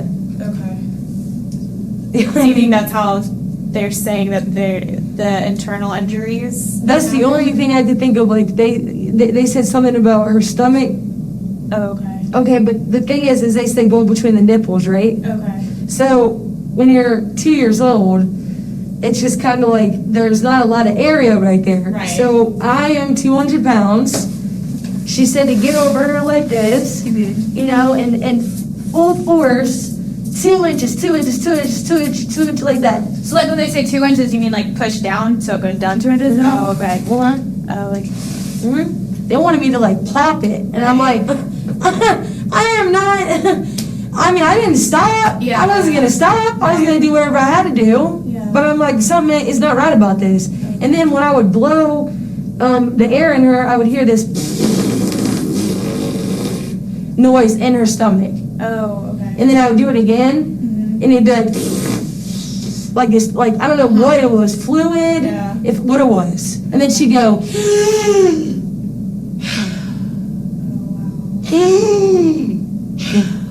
I mean, it was traumatizing. I was just gonna say that's really traumatic. And I had to like literally put her in the tub for a second, cold water, maybe shock her toes, something. This is how to lay it like this. She's just laying there. Nothing. Nothing. And so we immediately called 911 after that. We were like, no, we just. I was like, please, please, please, please, please, please, please, please, if there's a heartbeat, there's a chance. Please, please, please, please. For the love of God, don't ruin this girl's mom's life. Please. This is gonna change her whole life. I can't imagine. I can't either. Like, I love my baby so much, I can't even imagine. Yeah. Anyways. I mean, it sounds like you did what you could. I tried everything. I tried to make her feel like my home was like her home. I tried to make her feel so special. Her mom said she wouldn't even cuddle with her when she'd come in my house in the morning times. A lot of times she would come and just cuddle with me in the bed. Like literally lay there with me for like an hour or two. We wake up sweating together. That's how close we were. You know what I mean? Yeah. And then everyone that came over, like my mentor came over on Tuesday, and he was like, he's shocked when I called him. He's like, oh my God, that girl loved you so much. I'm so sorry. He's like, I could just see it. He's like, she just was so happy and so sweet, but she was so quiet. That's a problem. She never ever cried. She didn't have anything to say. She just so quiet. Kirstie tries to convince the woman that she has the patience of a saint and plenty of support around her. She also claims that she reports suspected child abuse to authorities frequently. But I also am in sobriety, and I also have a mentor, I also have a therapist, and I also have a psychiatrist. You have a lot of support. I have a lot of support. Yeah. You know? That's really important. I have a lot of people who are willing to go to war for me for this. They know that, I mean, anyone that knows me knows that I'm absolutely incapable of doing anything to harm a child, ever. I've called, you know what sometimes I've called deflects on people? A lot. Literally, I heard one girl left her kid in a crib, screaming for like 14 hours a day, like multiple days in a row, and her diaper rash was so bad that whatever. So I called. I was like, yeah, I called immediately. You know, I heard another girl. She would always just put her kid in front of the TV and a high chair and just let it sit there all day. Yeah. It's not parenting. No. It's abuse. It's neglect. Right. So, you know, things like that, like when they were upstairs, like same thing, like, you know. You're a random man going in and out of your house. You leave at 2 o'clock in the morning every night. Where are you going? You're not going to work. Right. What are you doing? Be a mom. You got 3. Come on. Step up. Yeah. You know what I mean? Kirstie rehashes the events that led up to the moment that her and Jeff went out to smoke a cigarette, during which time they left the child unattended for 10 to 15 minutes. When they returned, Fallon was completely unresponsive. And I was like, Fallon, you okay? Fallon, Fallon, Fallon. She just, and then I pick her up, limp. And I'm like, oh my God. This is likely the point at which a reasonable person would definitely call 911. Oh my God. Oh my God. I knew. I knew right then, no matter what we had to do, we had to call the ambulance. According to Kirstie's previous interview, this is not when she called emergency services. Kirstie is still leaving out the fact that she put Fallon in a cold bath. As she goes on rambling, her story is inconsistent and all over the place. Kirstie eventually tells the interviewer that she likes her energy and believes the detective who originally interviewed her isn't giving her a fair chance. She's worried about her record before continuing to paint Fallon's family in a negative light. You can't pull something out of nothing. You know what I mean? So, you can't just, I know it's a state where it's like innocent proven until proven, whatever the innocent until proven guilty. Yeah. But you know, that's just bull, because if you put that on my record, and I do, which I will, get, you know, proven innocent, if it goes down that route, it's still gonna be on my record. You know what I mean? So can he really, really think about everything he's going to be doing and really do the research on the father and stuff? Yeah, and the mother, yeah. You know, the mother's a drunk and the dad's on methadone. Okay. And has a child realization charge. I mean, right. The differences are huge. Right. In the dynamics. You look at my home, you look at that home, you look at, I'm not trying to be, I'm just being factual. And why was she so little? Kirstie is left inside the room again for a while before a new, more official-looking detective appears alongside the female cop whom she met last time she was interviewed. Kirstie is about to repeatedly inform the detective that she has a lawyer. And this is where things really take a turn for her as she discovers she's not there to retrieve her phone. Kirstie. Hey, how are you? Good, how are you? My odd son. There you go. Listen, I'm Detective Mike Burson. I'm kind of assisting in this whole case. I thought I was just here to keep our phone. You are. And I ran down there, and they just about got your phone. You didn't have a property receipt, so it's kind of hard to find it. When you have a property receipt, they can pull it that quick. So it's just going to take a couple minutes, okay? I'm so exhausted. I know. Mentally. You don't understand. My heart hurts so bad. Go ahead. I understand. I really do. And I want to make this as fast as I can, okay? All right? Yeah. Okay. All right. Listen, just because we're gonna I have talk a lawyer. Do you need to talk to him? I'm not supposed to talk to anybody. So you're not going to talk to me? I mean, it just depends what we're going to talk about. I just spent a lot of money on a lawyer for a reason. Okay, so you have a lawyer. The lady made me feel like I was somebody I am not, and I'm not going to be made to feel that way ever again. So my lawyer, that's why I got a lawyer, the way he treated me last night. Okay, so you what you're telling me, you retained a lawyer, I correct? did. I'll give you his phone number. Okay, no, that's okay. Okay, then I can't talk to you. Yeah, for sure. Okay, all right. I mean, that's He has all the live footage and everything, too. No, I saw the live footage, but no, if you have a lawyer... You saw it was great, right? Yeah. Thank you. But I can't talk to you anymore now, since you got a lawyer, But I'm okay? just saying, sir, please, take into consideration how much I love this baby. Believe me, from what I saw, I fully understand, Kirstie, I really do. Okay, all right. Sit tight, we'll get you out of here, okay? All right. All right, Kirstie, just swing over here this way. Just move your legs out this way. Why? Because I gotta put this on you. Okay? Why? Because I have not. No. You're not about to jam me up right now without. No. I never gave you any information about my lawyer. So you can't detain me. Yeah, we can. You're under arrest. You're For what? You're under arrest. For what? For what? For what? Bring it in. Show you the warrant to leave. Under arrest. You're under arrest. For what? I'll show you the warrants in a minute. Once we get you secured. I need my phone and my lawyer. Right now. You'll have that opportunity. Right now. That's why I came here, was for my phone. Y'all actually just entrapped me, is what you just did. That's actually not called entrapment. That is entrapment, because Officer Myers just said I would not be getting locked up the minute I walk in here to get my phone. That's entrapment. I know my laws. Well, you obviously don't know what entrapment is.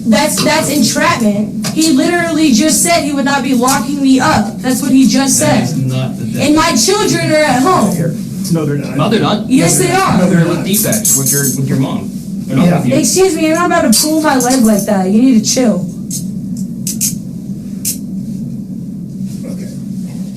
Okay?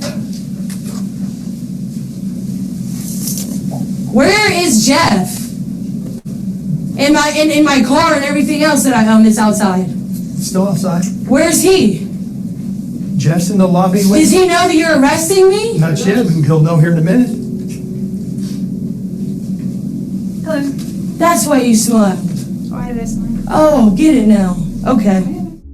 When Kirstie's phone was searched by authorities, they found something chilling in her search history. At around 10 a.m. on December 9th of 2020, the day Fallon sustained her fatal injuries, Kirstie Flood had searched the following phrases. What type of people enjoy abusing other people's children? And what does it mean to have a sudden urge to beat a child that's not yours?